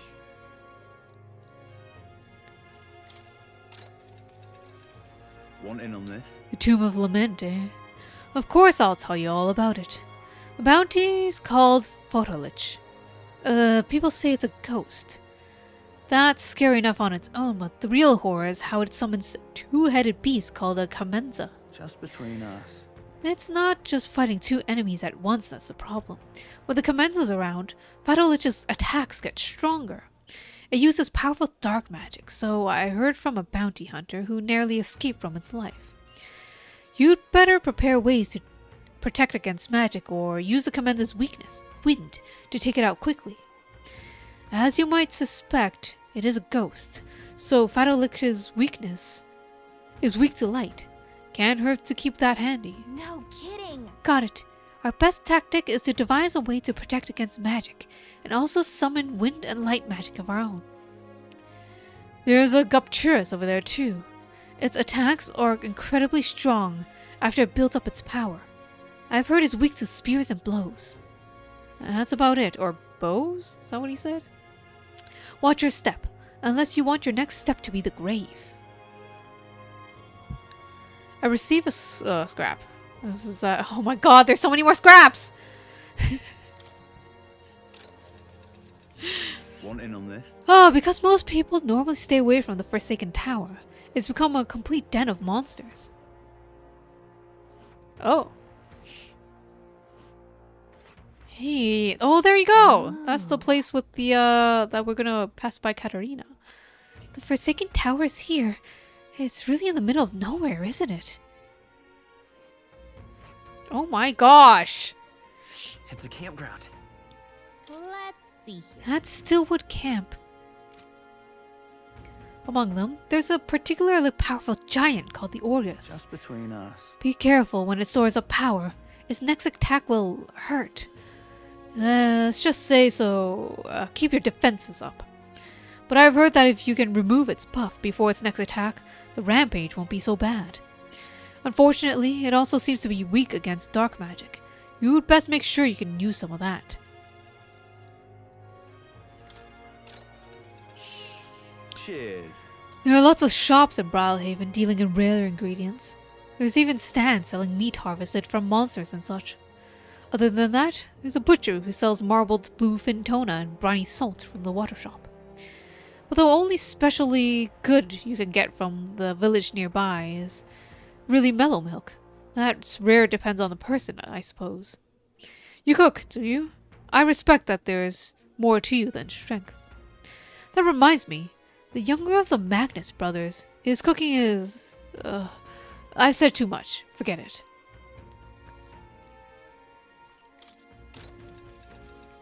Cheers. Do you know a village called Unundo? The way's up north here. It might look abandoned at first glance, but there's still shopping to do there. Then again, they sell mostly rubbish, like rusty weapons and armor. Maybe if you polish them up, you'll find some rare treasures.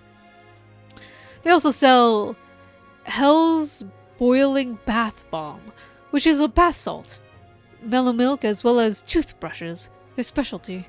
Hell's Boiling Bath Bomb? That's all I can say. That's all I can think of it. Stop by if you're heading that direction. Hey, listen. Wait, I mean that's it, right? I didn't check. Yeah, that's it. Hey, listen. Oh gosh. I'm so speepy today. So speepy.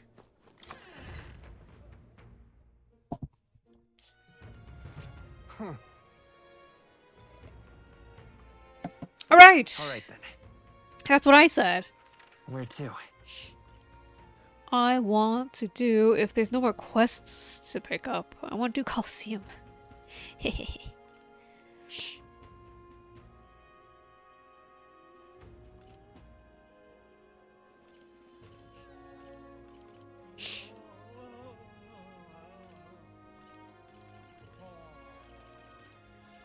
Go.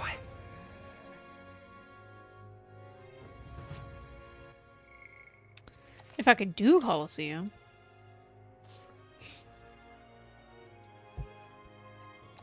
God, it took like an hour to collect all those quests. Got a minute?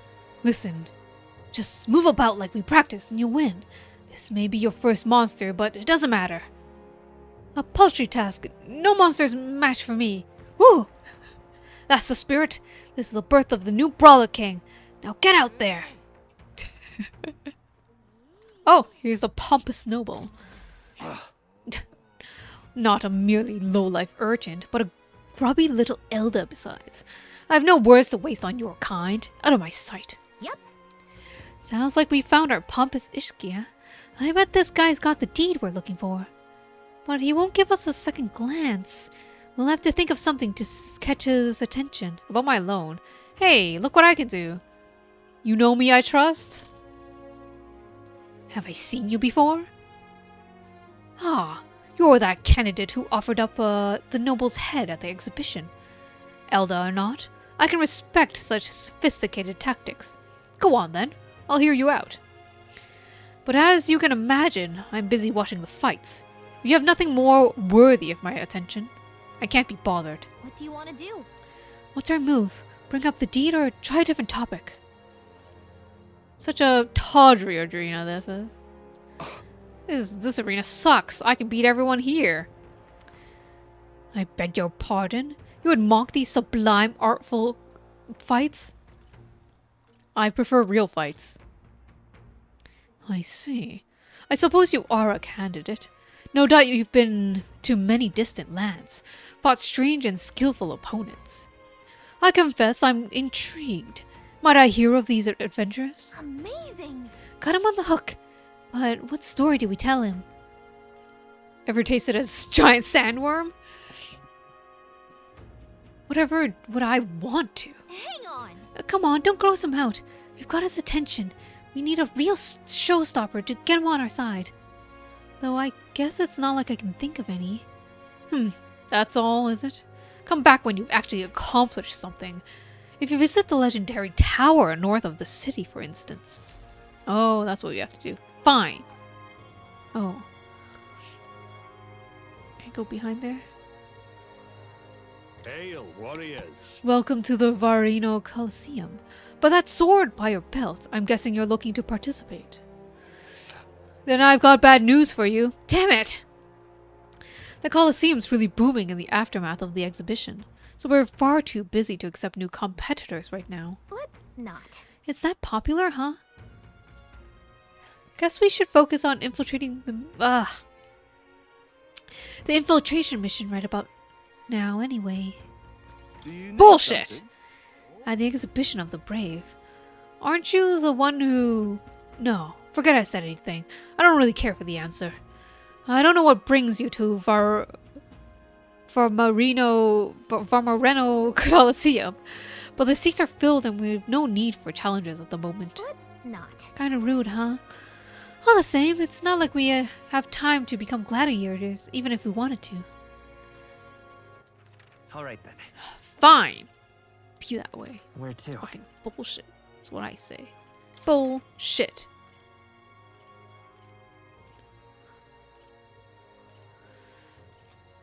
There was the quest to find the flowers. And I'm not sure where that actually is. Sun Mellow Street. Okay. Kristen was rumors on Sun Mellow Street. Okay. Let's see if I can do that first, because that requires Alright then. no days of traveling. Where to? Let's go.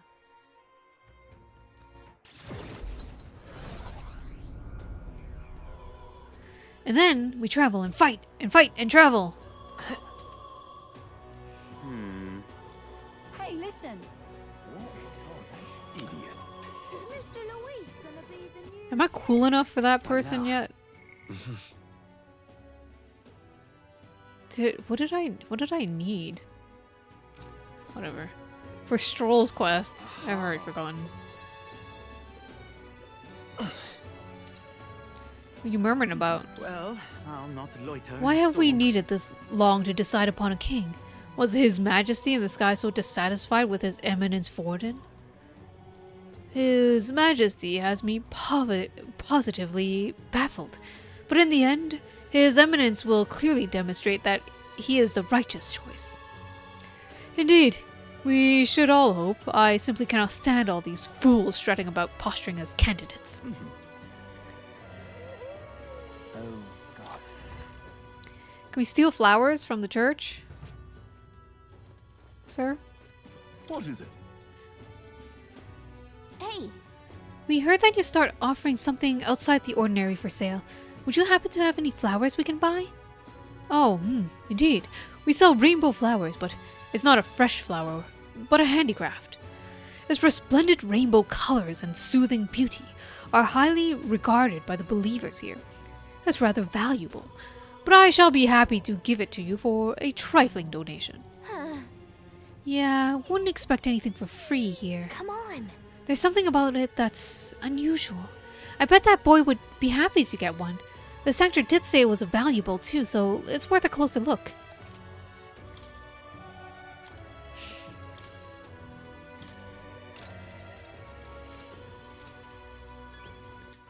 All right then. Where to? Whoa, oh gosh. Oh no. I don't remember where that boy is.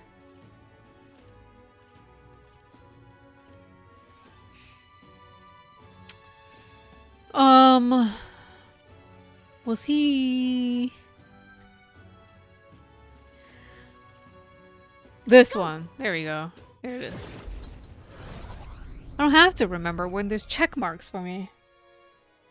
Yeah?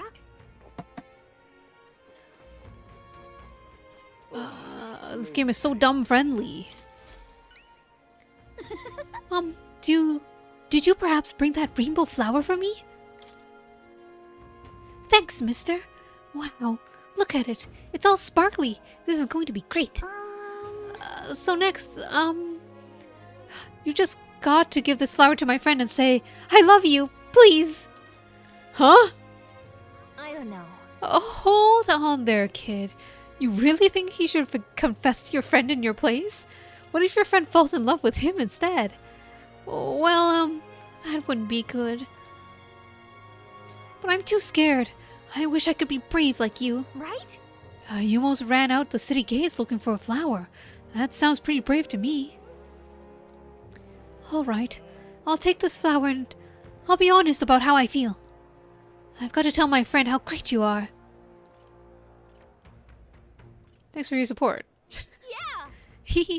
Well, he's got a big heart for someone so small. You never know. Maybe he'll bring some more people to the cause. Mission accomplished. Wow. All right.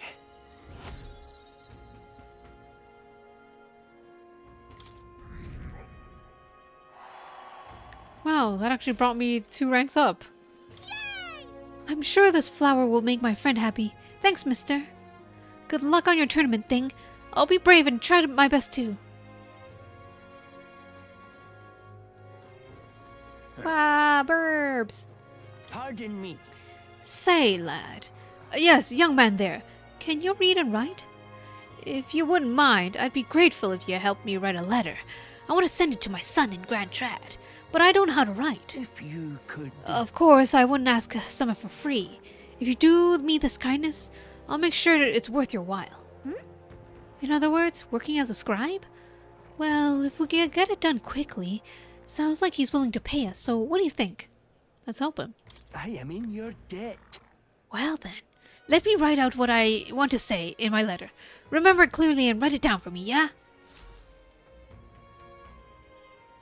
To my dearer son, it's been 3 years since you left for Grand Trad. Oh, wait, 2. Things have changed quite a bit while you've been away. The dog you loved, once since you were a wee boy, has finally become a mother. We've got 4 new members of our family. Do I need to actually remember this? And then, hold on. What was I talking about? What happened while my son was gone? 20 years have passed. His mother vanished. 4 puppies were born. Oh, that's right. The dog he loved so much gave birth to puppies. Let's return to the letter. Lately, everyone's nattering on about the tournament to decide the next king. I've never expected an era would come where us common folk could choose. What struck me was that there was beautiful girls among the Wait, no, leave that bit out. What struck me was that I heard there was a boy younger than you among the candidates, and apparently he's an elder. Hmm? Now that I think about it, No, I should be focusing on the letter. I think I was talking about the tournament. There were beautiful candidates. One candidate was young. The candidates were eccentric. Oh, that's right. It stood out to me that one of the candidates was younger than my son. I'll continue. As I listened to the stories of these people, I feel like I could understand how you might have felt when you ran away from home. While you're young, you should go wherever your heart leads ya. If you ever get tired, you have a home to return to. Your ma and I are always waiting. That seems well enough. Phew. With that letter complete, you really saved me with your help. Please, accept this.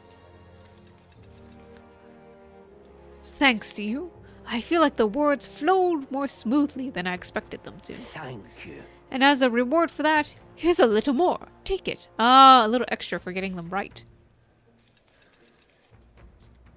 I'm sure my feelings will get across to my son with this. Thank you so much. Oh gosh, really helping everyone.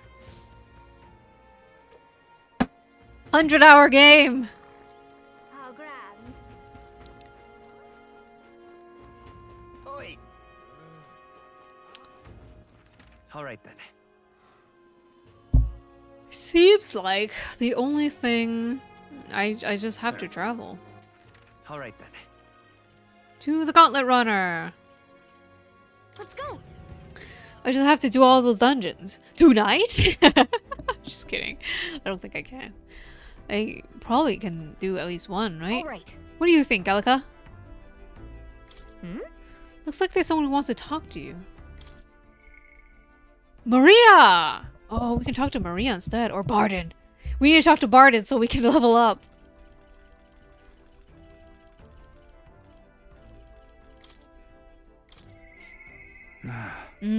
We're in quite the predicament. Barden comes to mind. Maybe I should talk with him.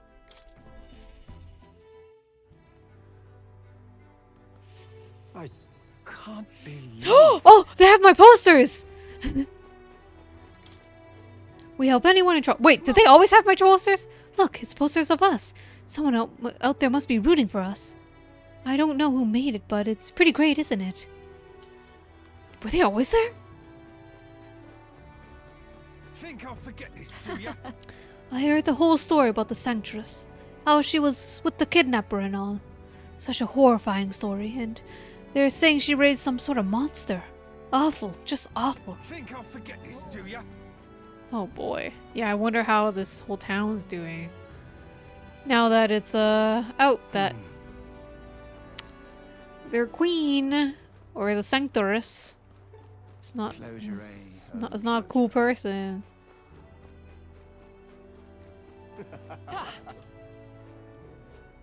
Oh, damn. You're not serious.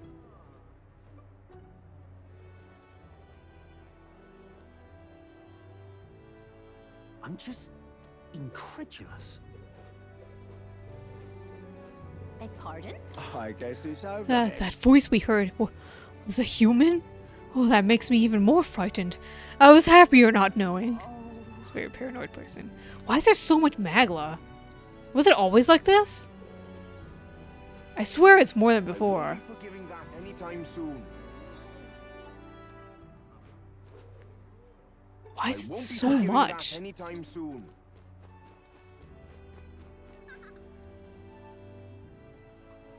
Is there a storm happening? What's the weather? What's the weather? Let me check. All right then. Can I even Where check to? the weather? No. There's so many conversations around me. But Lady Joanna, she said the incidents in towns were resolved, but I don't think this is what she meant. Justice shall be served to the guilty, she said. Why say that if you're the guilty party? It's no wonder Barton got such a long face lately. Just when he thought he had the big win under his belt too. To be betrayed by the lady you staked your life in serving. That's real hard to swallow. We thought we could stand this town back up. After the kidnappings, then this happened. What choice do we have but carry on? Aye, not much choice indeed. We're lucky enough to survive, but I worry for the future of this town. Look at that. Oh, people seem despondent. You! Hang on. Isn't that... Let's see. I wonder when there will be like a big upset and they have to change the model of this face thing. What is that? Words at the back. Is that the names of the candidates? Ooh.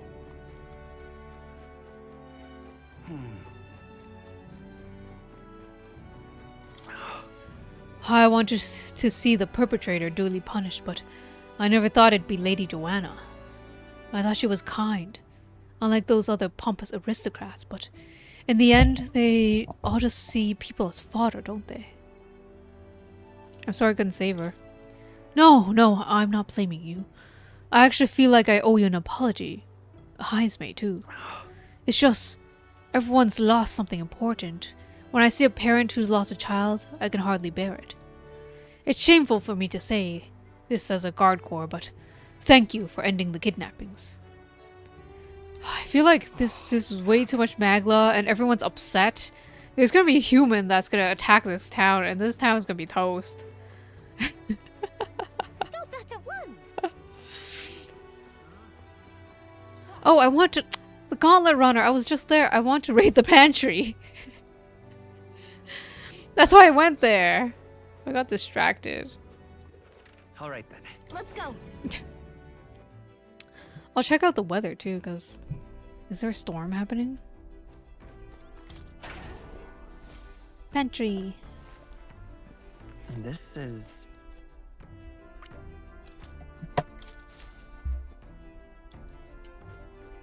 Oops. Ooh, hi Neris. Okay, what's the plan?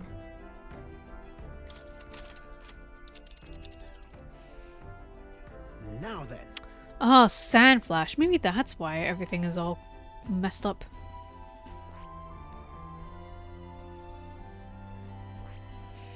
Ah, danger. Calling for... hold on. And right there's a labyrinth. Goodbye.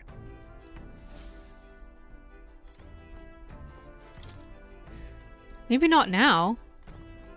Ready to depart? Oh. Is it the runner's time to shine? She's always raring to go. Alright. All right then. Strategy. All right then. Let's go. Think I'll forget this, do ya?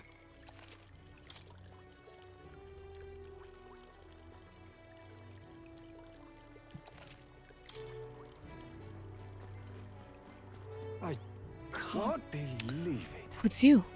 How fare ye on your travels? For you to be a martyr of all places. Ah, but I shouldn't pry. I'm sure you have some urgent business or another I shan't make you tardy for. Have you a moment? There's a matter I'd like to discuss with you. Like what? Thank you. Many thanks for being so kind, myself. Myself, I just seem to get lost thinking about it.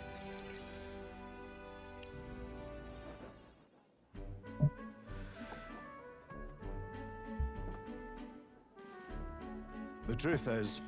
I want to consult you with all this blether about picking a new ruler for the town. Of course, ruler isn't quite the word. Wouldn't own land like a lord or anything, but still, it's a right important position. We're establishing a town governor, which is distinct from a lord. I think that's what's best for the town. So... For the most part, The people agree on self-governance, as there's quite a lot of distrust of power after what happened with Lady Joanna. It may seem like the townspeople are turning to extreme course of action, but the new lord did allow us our self-government. Which is all well and good, but here's the rub. I think the fellow's best suited for the position that is this one clergyman. He's a fine man and he likes the idea. But darn it all, now everyone's clamoring for me to be a governor. You're suited for it. Right. Well, you're suited for it. So, you think it's a great idea too? Well, I couldn't disagree more myself. I'm too weak a man. Still, though. It's been put on the pedestal. I've been put on a pedestal as some noble knight who put everything to right. It's dretch? What the heck is the word dretch? Like dreadful? I'm no hero. It was all thanks to the lot of you. The lot of you. But I could say that all day and they'd still want me as governor. Everyone wants to feel safe, but they want to know that there's someone nearby they can rely on. I sympathize with that, but I'm no ruler. You can temporarily be ruler until you find a good one, right? Got to say, Do I have what it takes to lead? It'll be fine. Everything's a challenge. I couldn't tell you. Everything's a challenge. Hey. Everything worth doing is always a challenge. Wait, what?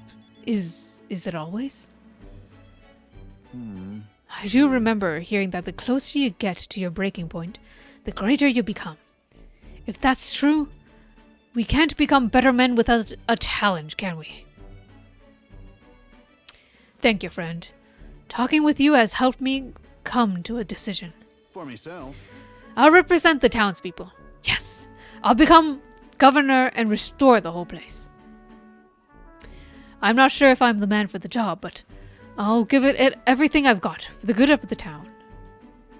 Considering my lack of experience, I'd be grateful if you kept advising me. Don't worry your head. I may not have the skills to do, but I will serve faithfully so that I can be a true hero to this town, like you. I can sense Barden's extraordinary determination and faith in me.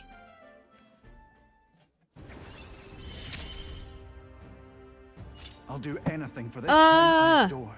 One step closer to talking to more. Barden, you finally decided what to do yet. I know you care deeply, but we're all sick of waiting. Don't make me decide I need to lead you. Hey up. We'll rest easy with you in charge.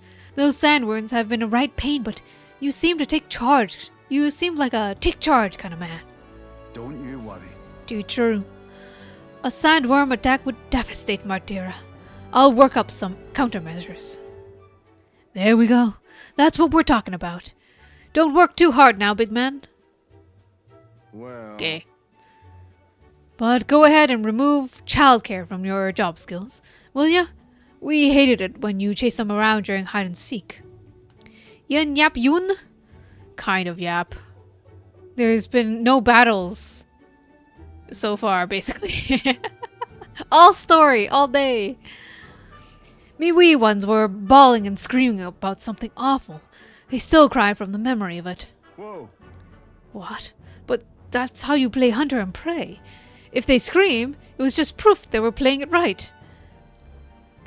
How's medieval social links? I'm trying my best to get Barden up so that I can speak to more. Just be Governor Barden. I don't care. No, just kidding. Martina's like, this is a nice place. Everyone's here is friendly.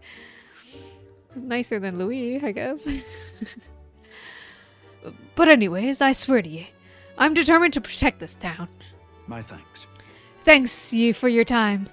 I'll have to do a great deal of work to even begin paying you back, so do stop by again. I think I parted ways with Barden and returned to the group. Unless there's another social link the very next day. I can Oh, dangers of nighttime infiltration. There are more people in Louise's gauntlet runner at night, so you need to sneak in during the day. Make sure to secure an infiltration route to Louise's room before the day of the soiree. Yeah. Keita, do you hear that? We're gonna go to the ball and have our debut in a pretty dress now. Oh, hi Hulkenberg. What you eating? I mislike having to abide by Louise's schedule. The soiree cannot come soon enough yet. But I suppose one cannot win on an empty stomach. As long as we have time to eat and prepare, we should. I love it. Hey, listen. Incredulous. That tells me exactly where you are in the story. Oh, hey! Wow, the port cities at night definitely have their own atmosphere. Why don't we go take a look around? If you ever need help, just ask. Shit! There's more stuff to do in town. I can't go out yet. Alright. Ah! Who wants to talk to me? Heismay wants to talk to me. Alright. Oh, there's also Maria to talk to. Shit. I can't go dungeon when I have social links to do. Alright. I'll do this for another little bit. So we can get to dungeons tomorrow. Oh wait, not tomorrow.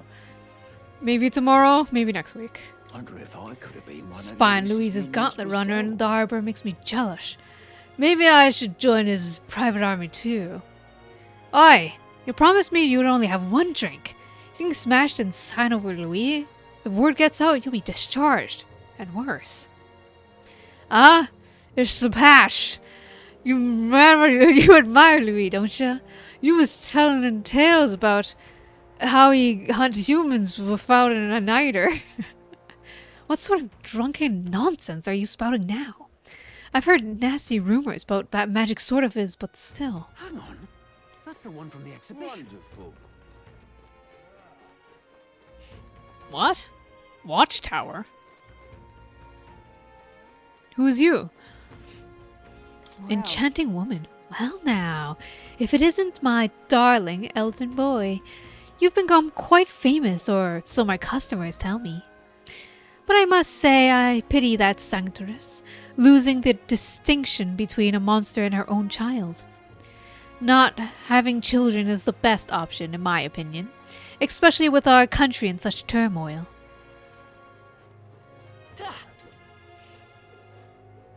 Wonderful.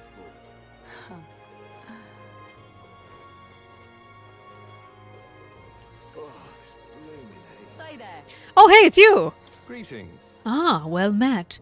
What are you up to? I'd like to hear about your journey so far, if you don't mind.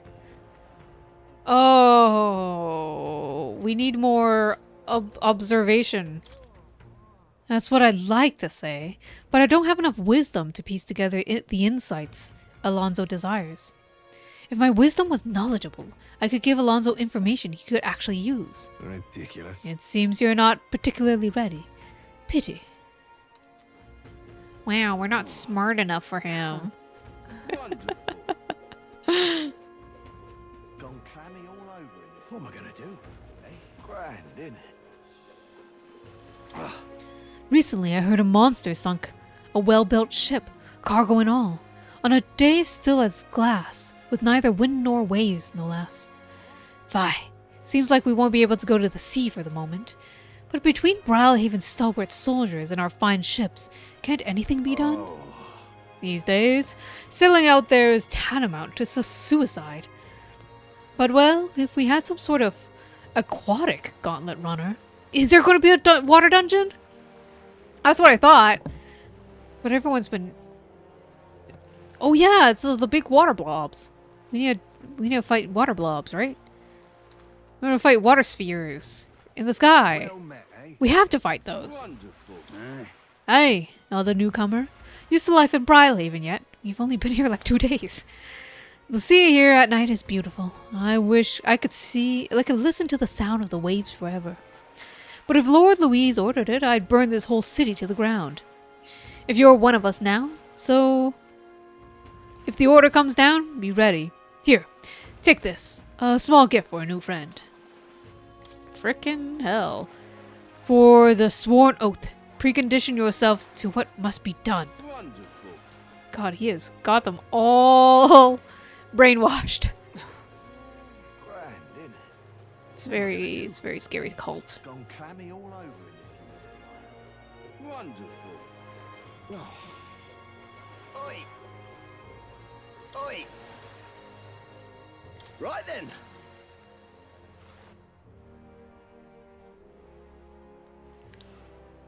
What is it? All right. Oh, it's you! My dear, you've brought the money for me like a good boy, haven't you? Heh, look, I won my last bet. This is enough, ain't it? Indeed. Well then, lucky you.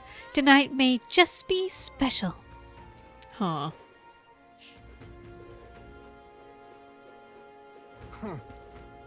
Say there. Proper aces. Young man! Now what am I to do? You expose them, the crimes of that sanctress. I've got my eye on you. Oh dear. Now, how did I wind up here? Who's this Well guy? met, eh? Frankly, Oh, this is the candidate that got cut off. Hey, we can actually see some of their hair. So, this is all the support a pagan can muster in the Sanctus event. Oh, Yufa, I'm so sorry. Perhaps attempting this plan was madness from the start. This man seems worried about something. Is this gonna be our new friend later? Wow. Oh my gosh, look at those scandalous clothing. Nice piece. Hang on. That's the one from the exhibition. That's awful. you.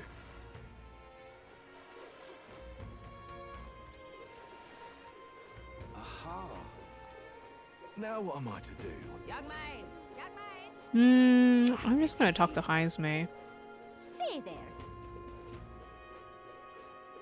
Proper aces. Oi, you there? You know the crystals that float up to the sky? They look like flying creatures, but they're actually a type of magla. They can be collected in alpine regions and used for gauntlet runner parts. Now I bet you're wondering why I'm suddenly dropping knowledge on you. Well, it's because I'm bored. You ever thought about what's it like to be a guard on all through the night?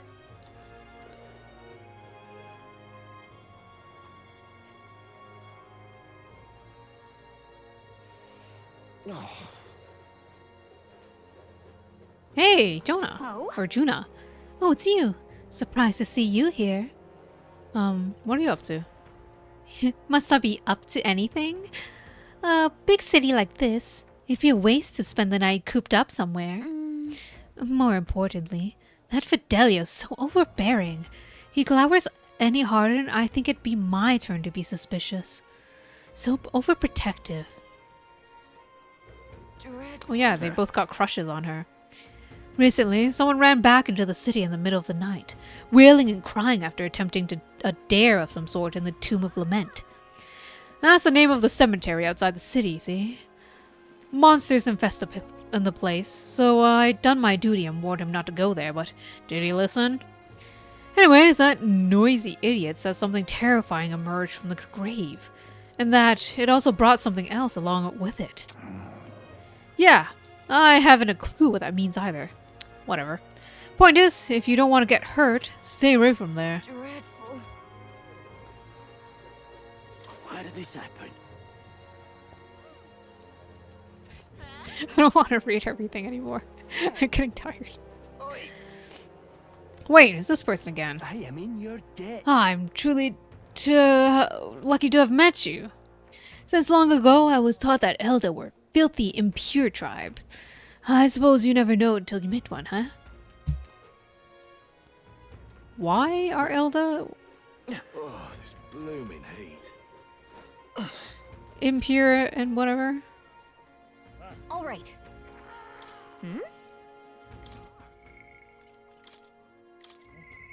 Apologies. I have no one else to rely on. Oh, Heisme. You have a bunch of friends now. Come on.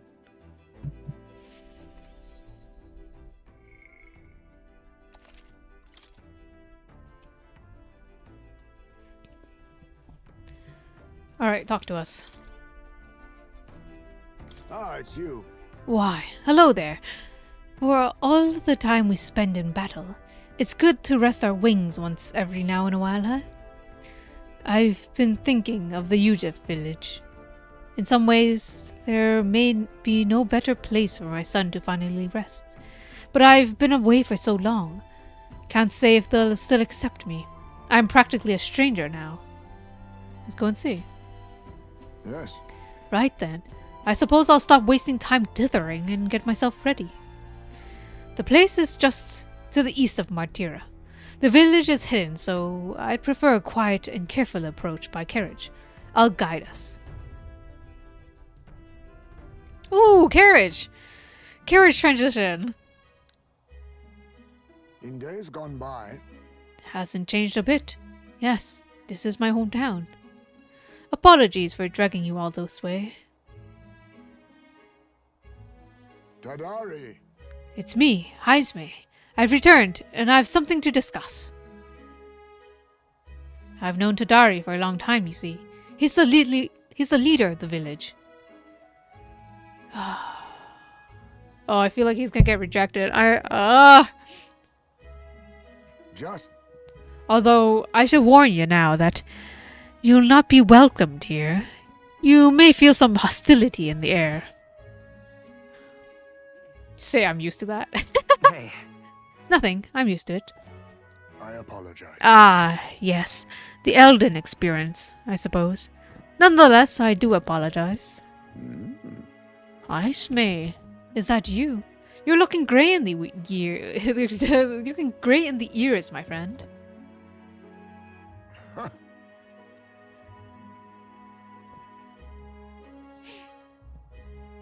As if the years were any kinder to you, Tadari. Ah, I heard you left the Royal Knights, but it's good to see you again. Who is this? He is... This is Will, a traveling companion of mine. He's standing in the tournament for the throne. Nice to meet you. Nice to meet you. Oh. Wait, is this why you've come to the village? No. No, I came to see the cemetery. I'm trying to find a place where my son can rest. Ah, your boy's gone ahead then.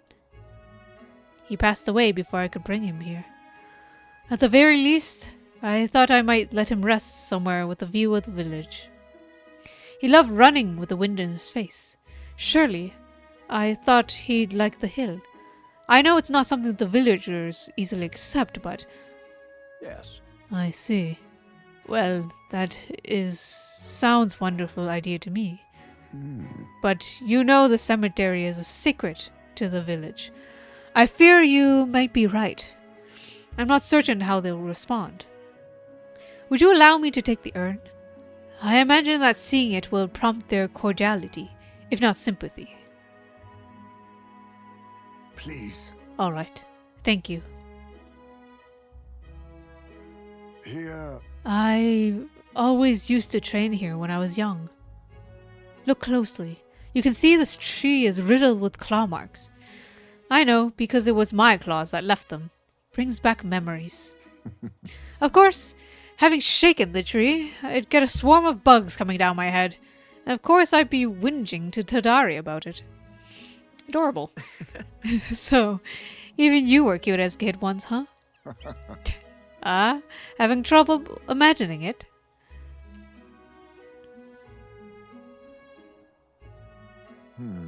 The villagers are here. They're watching us from the shadows. If you focus and listen, you'll hear them too.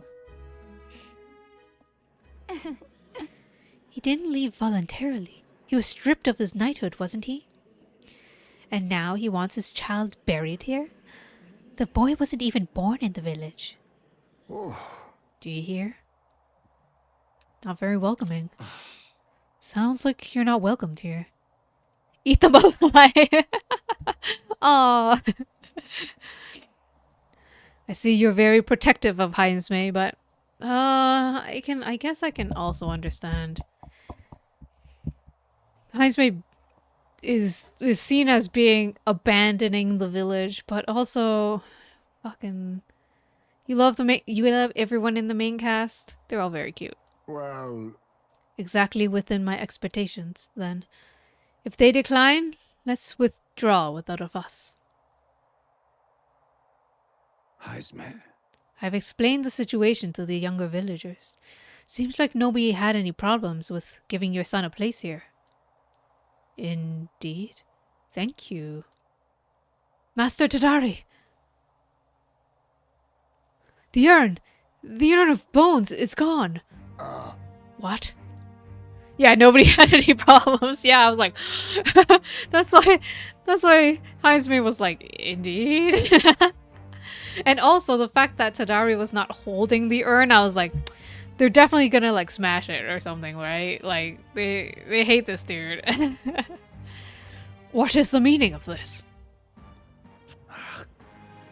A fallen knight brings shame to the village. I hear a voice from somewhere. Tadari is just too fade to refuse them, that's all.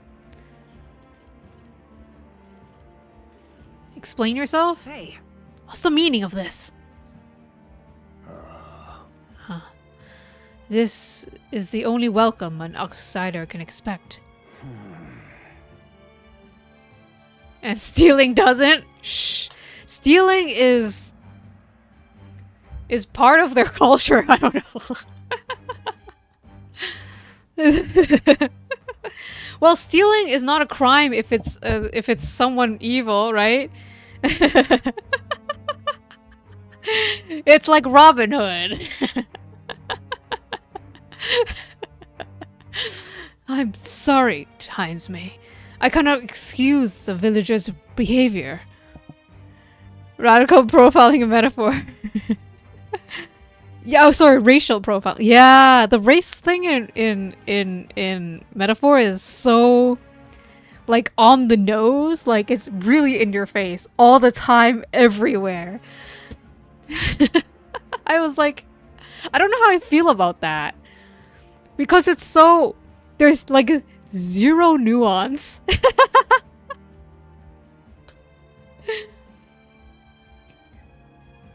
Which is fine, I guess, for like a fantasy game. I don't know. It handles the lack of nuance well. Everybody openly hates, and I just have to... Like, it feels unrealistic, but then at the same time, if that's just how the world is, then I guess... Like, everybody hates everybody very openly. Nobody's sneaky about it at all, and that's weird to me. But, whatever. I guess, like, people don't have consequences for that, so... The village hasn't changed a bit. Still rejecting outsiders. Still shutting themselves away. Maybe I should have expected this. I left this place behind. I became an outcast. Maybe losing my son again is what I deserve. Still, you stood for me. You spoke in anger on my behalf, and that is my soul's salvation. I can feel Heisme's profound sorrow and strong trust. Let's beat him up! My thanks. Let's beat him up and get your son back. And then we'll never see them again. Oh yay. Inheritance. The reward for the choice delayed was nice? Yeah.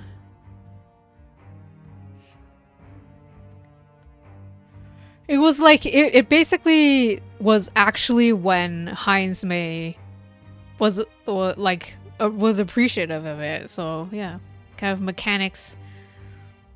What do they call it? When they kind of inform the story and the mechanics, they meld together, something like that. Yeah. Shall I search the village entire? No stone unturned. Doubtless the intrusion would only provoke further offense, but I haven't time to waste.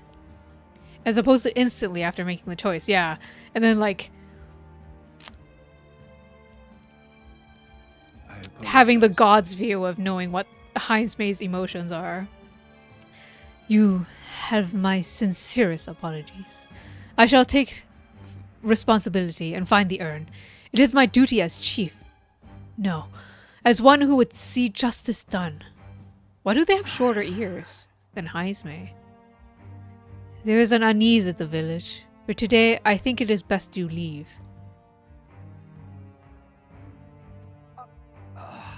Very well.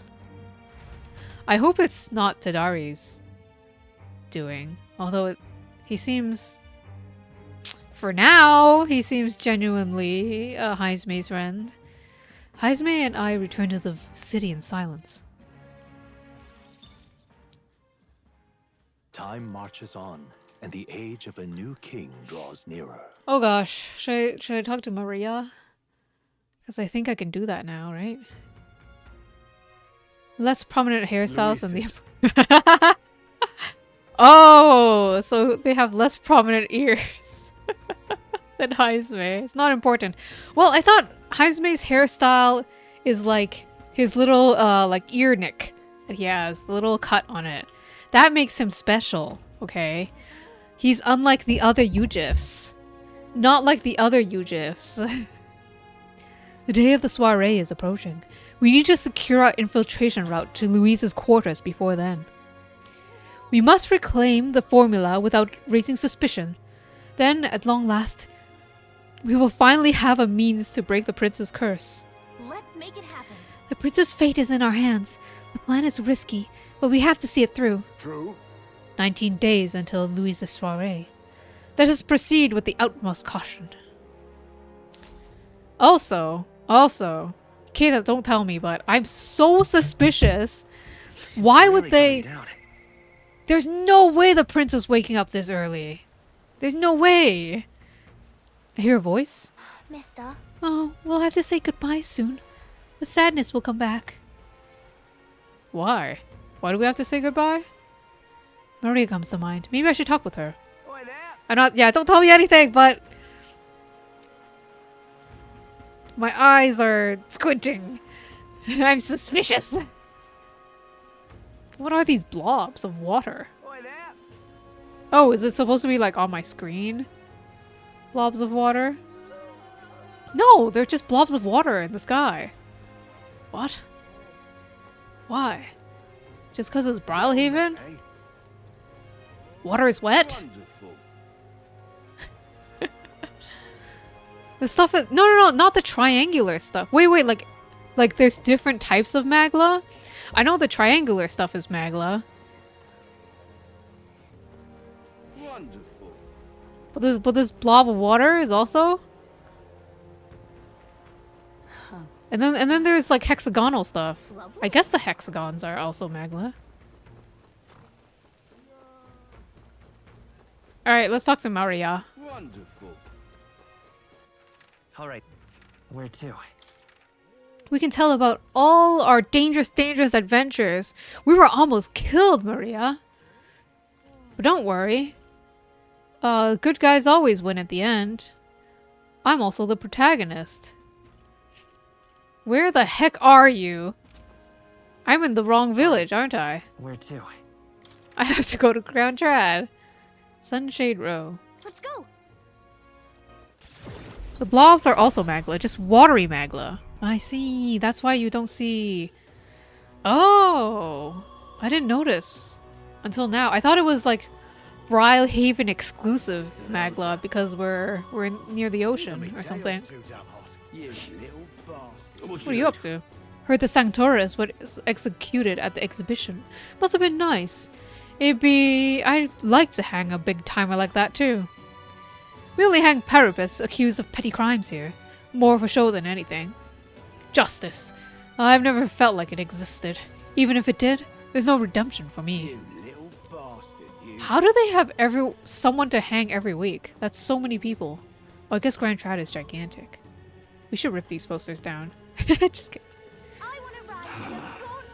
You may already know, but Flames Day execution day round here. Parapus executing Parapus. It's like some kind of sick joke. The executor had post-Sanctoris dialogue. Everybody has a lot. There's so much dialogue in this game. I'm I can't do what I did this stream and talk to everybody. It's insane. It's an insane amount of dialogue. But it's one of the few jobs they'll hire us for. Such is life for us, Purpose. You little bastard, you. I want to ride a gauntlet runner. You're not serious. Oh, this blooming. Hello, weirdo. Ah, so you've been to Brawlhaven, right? I keep my ears open from time to time. I want to ask you, did you happen to meet a man by the name of Hadera? Roussant? Loved his drink, specifically at the Honeybee? Heard he set off to Brawlhaven.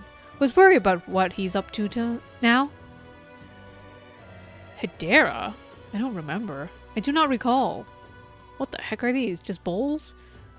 Just black bowls of black something? Yay! I love this poster of me. Or of the protagonist.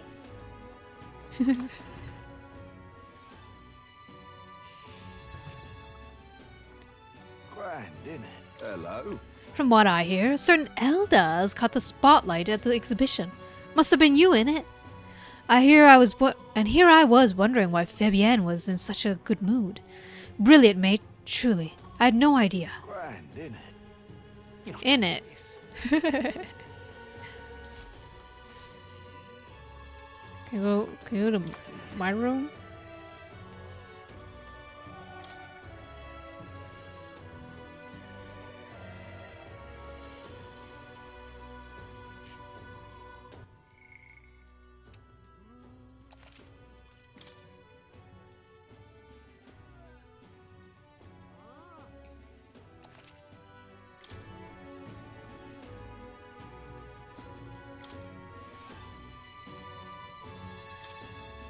It's Maria's room. Why don't you pay her a visit later? Where is she?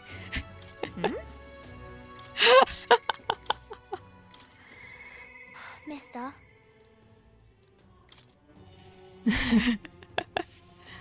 Oh! Oh! She's with Fabienne. You've come back. Maria. Well, she's holed up in her room. If we could take her mind off things. With my overflowing tolerance, I was able to convey how dedicated I am to Maria and helping her with her loneliness. I love that description. It feels like so much bragging. With my overflowing tolerance. It does feel very vain. I'm just so good at my job. Well, you really have kept her in your thoughts, haven't you? Then maybe you'll be doing her a favor. Go spend some quality time with Maria. I'm sure she'll enjoy talking about your travels. Thank you. Very job interview coded indeed. Hire me, Fabienne. I can cheer Maria up. Will you come with me then? And so... She'd been so down for so long. Not that I expected her to be a giggling ball of energy after all that's happened, but she seems to feel that the need to put it on a brave face. Really? Wait! Keita, I thought you were only after the main cast. But I see. Any pretty lady will do.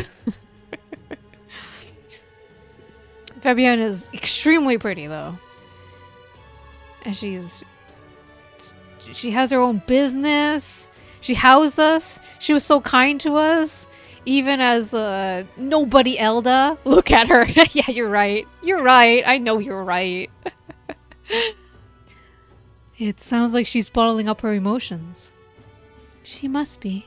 She's a good girl, but still. There are many who see Grius as a hero, who try to take down a tyrant. But this city has its fair share of Louise supporters. I worry about what would happen if more people found out Maria is his daughter. So I sat her down and very clearly explained to keep her relationship a secret, and she promised. But now she's acting like nothing's wrong. Maria. The poor girl can't talk to anybody about her feelings. My heart aches for her. And that's where you come in. I wanted to ask a favor of you. Look. I think the inn suffocates her. Would you mind taking her somewhere to talk? Even if all you do is lend her an ear, she would appreciate it. Yeah. Whatever I can do to help, leave it to me. Ever the reliable one, aren't you? I have a feeling Maria would open up to you. You're a big help. Thank you for doing me this favor. I'll fetch Maria then.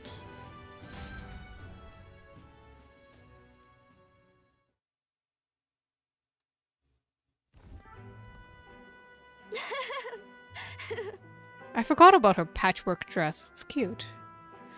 It's been such a long time since I went for a walk. Thank you for coming today, mister. Hey. Oh, I remember this place. When we first came to the capital, I fell down around here. I couldn't see anything because it was really dark. And then Papa, he just patted me on the head and said, "You okay?"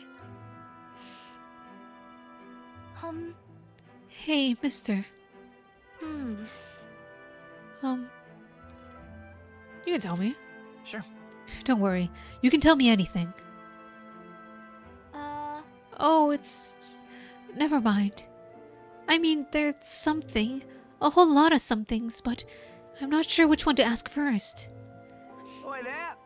I heard that would-be assassin used to live around here. You mean the madman who tried to kill Louis? Yeah, him.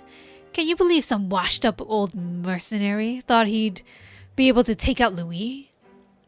Maybe he went mad from hunger. Last thing we need is more guardsmen prowling around because of him.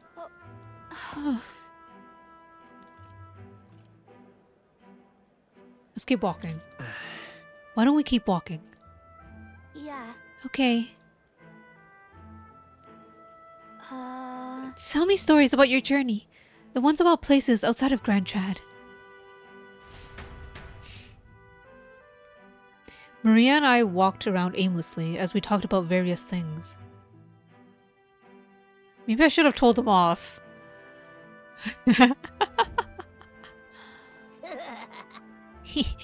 Now this right here, that's art. Oi, is that freak? Excuse me. Pardon me? Stop. Please don't scribble here. This is Miss Fabienne's house. Oh, gross. Get away from me. Ew. I'm okay.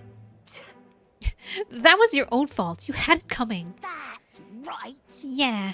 I heard your parents didn't even want you, so that's why a therapist had to take you in. Yeah, I heard from my mom.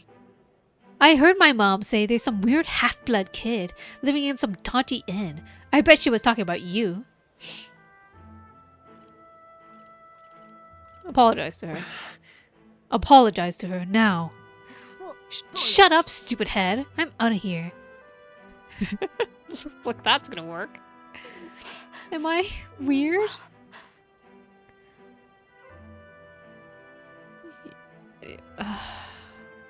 God, I don't know how to take care of kids. I'm terrible at consoling people. You're not weird. No. You're not weird at all, Maria. You mean it? I'm sorry. Some dirt got on the picture you gave me. I'm really sorry. I was so happy when you gave it to me. You didn't forget your promise. I never forget. It'll be fine. I would never forget a promise. Oh. Okay. I do feel better when I look at your picture. I know that you're traveling all over the world doing your best, mister. That's why I have to do my best too.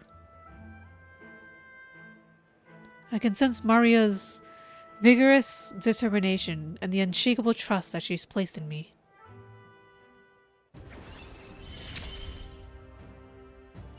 wanted to show Papa too.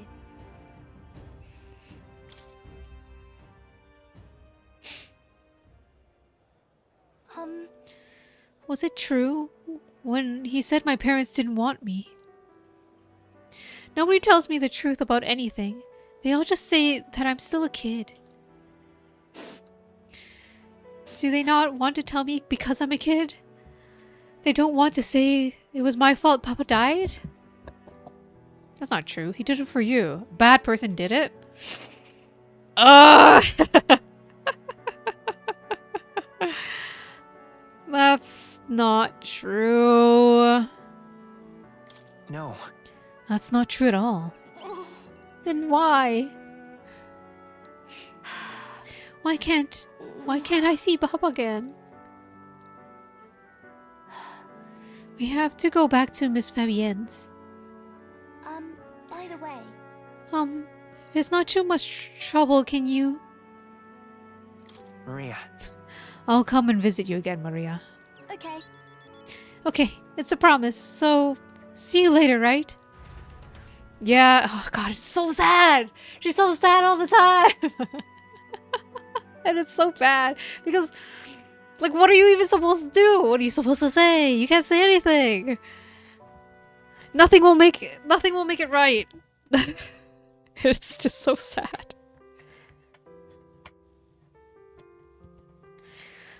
I parted ways with Maria and returned to the group.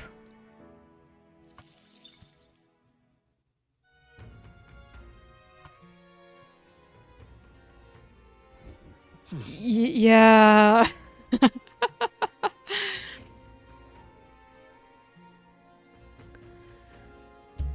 I mean, she needs time to grieve, and there's just nothing we can do except be there for her, I guess.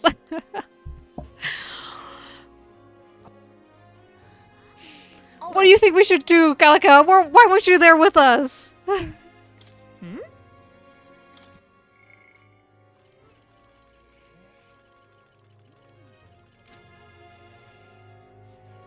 Oh.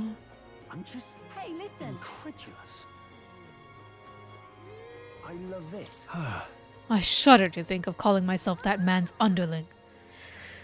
We've gained mobility, but at what cost? I want to end this as quickly as we can. I'm just Wait, the fairy! How grand. Well, well. Are you here to listen to music too? Kind of puts the mind at ease, doesn't it? True. Maybe it's because I've been so tense lately, but music is truly soothing right now. Wow. I didn't expect another fairy to see where I was coming from. The other fairies around here have kind of lost the plot, so it's nice to meet someone I can actually hold a conversation with. Whoa. Really? Back at the Hidden Village, everyone seems to get along pretty well. Is that so? Well, you said you were tired, so I won't keep babbling at you. They play music a lot here, though, so come rest your weary soul anytime. And just like that, they were gone. How grand. Turn off that music, so we meet again. My search for fine music always comes to lead me to you. When I transform your memories into a heartfelt song, it'll just be 250 reeve. Then... Sure. Pleased to hear that. Then I have but one question. Across the whole of your travels, which locale has etched itself in the forefront of your memory? Martira, where I fought a demon baby. Oh dear. Oh, Martira. A town where people's reserved and reliable nature is punctuated by an inescapable undercurrent of sadness. It's a place where the dancing sands of the wasteland give way to a gentle carpet of trees, or trees green, as a solemn road weaves its way through the valley. A stone stairway rises above the vale, offering a gallery of vistas from which the town's simple scenery can be seen. Let me perform for you. And of course, the lonely grandeur of its old castle, reaching far into the sky. Now listen to my song. What a beautiful melody. As I listened to the performance, I thought about what I'd seen.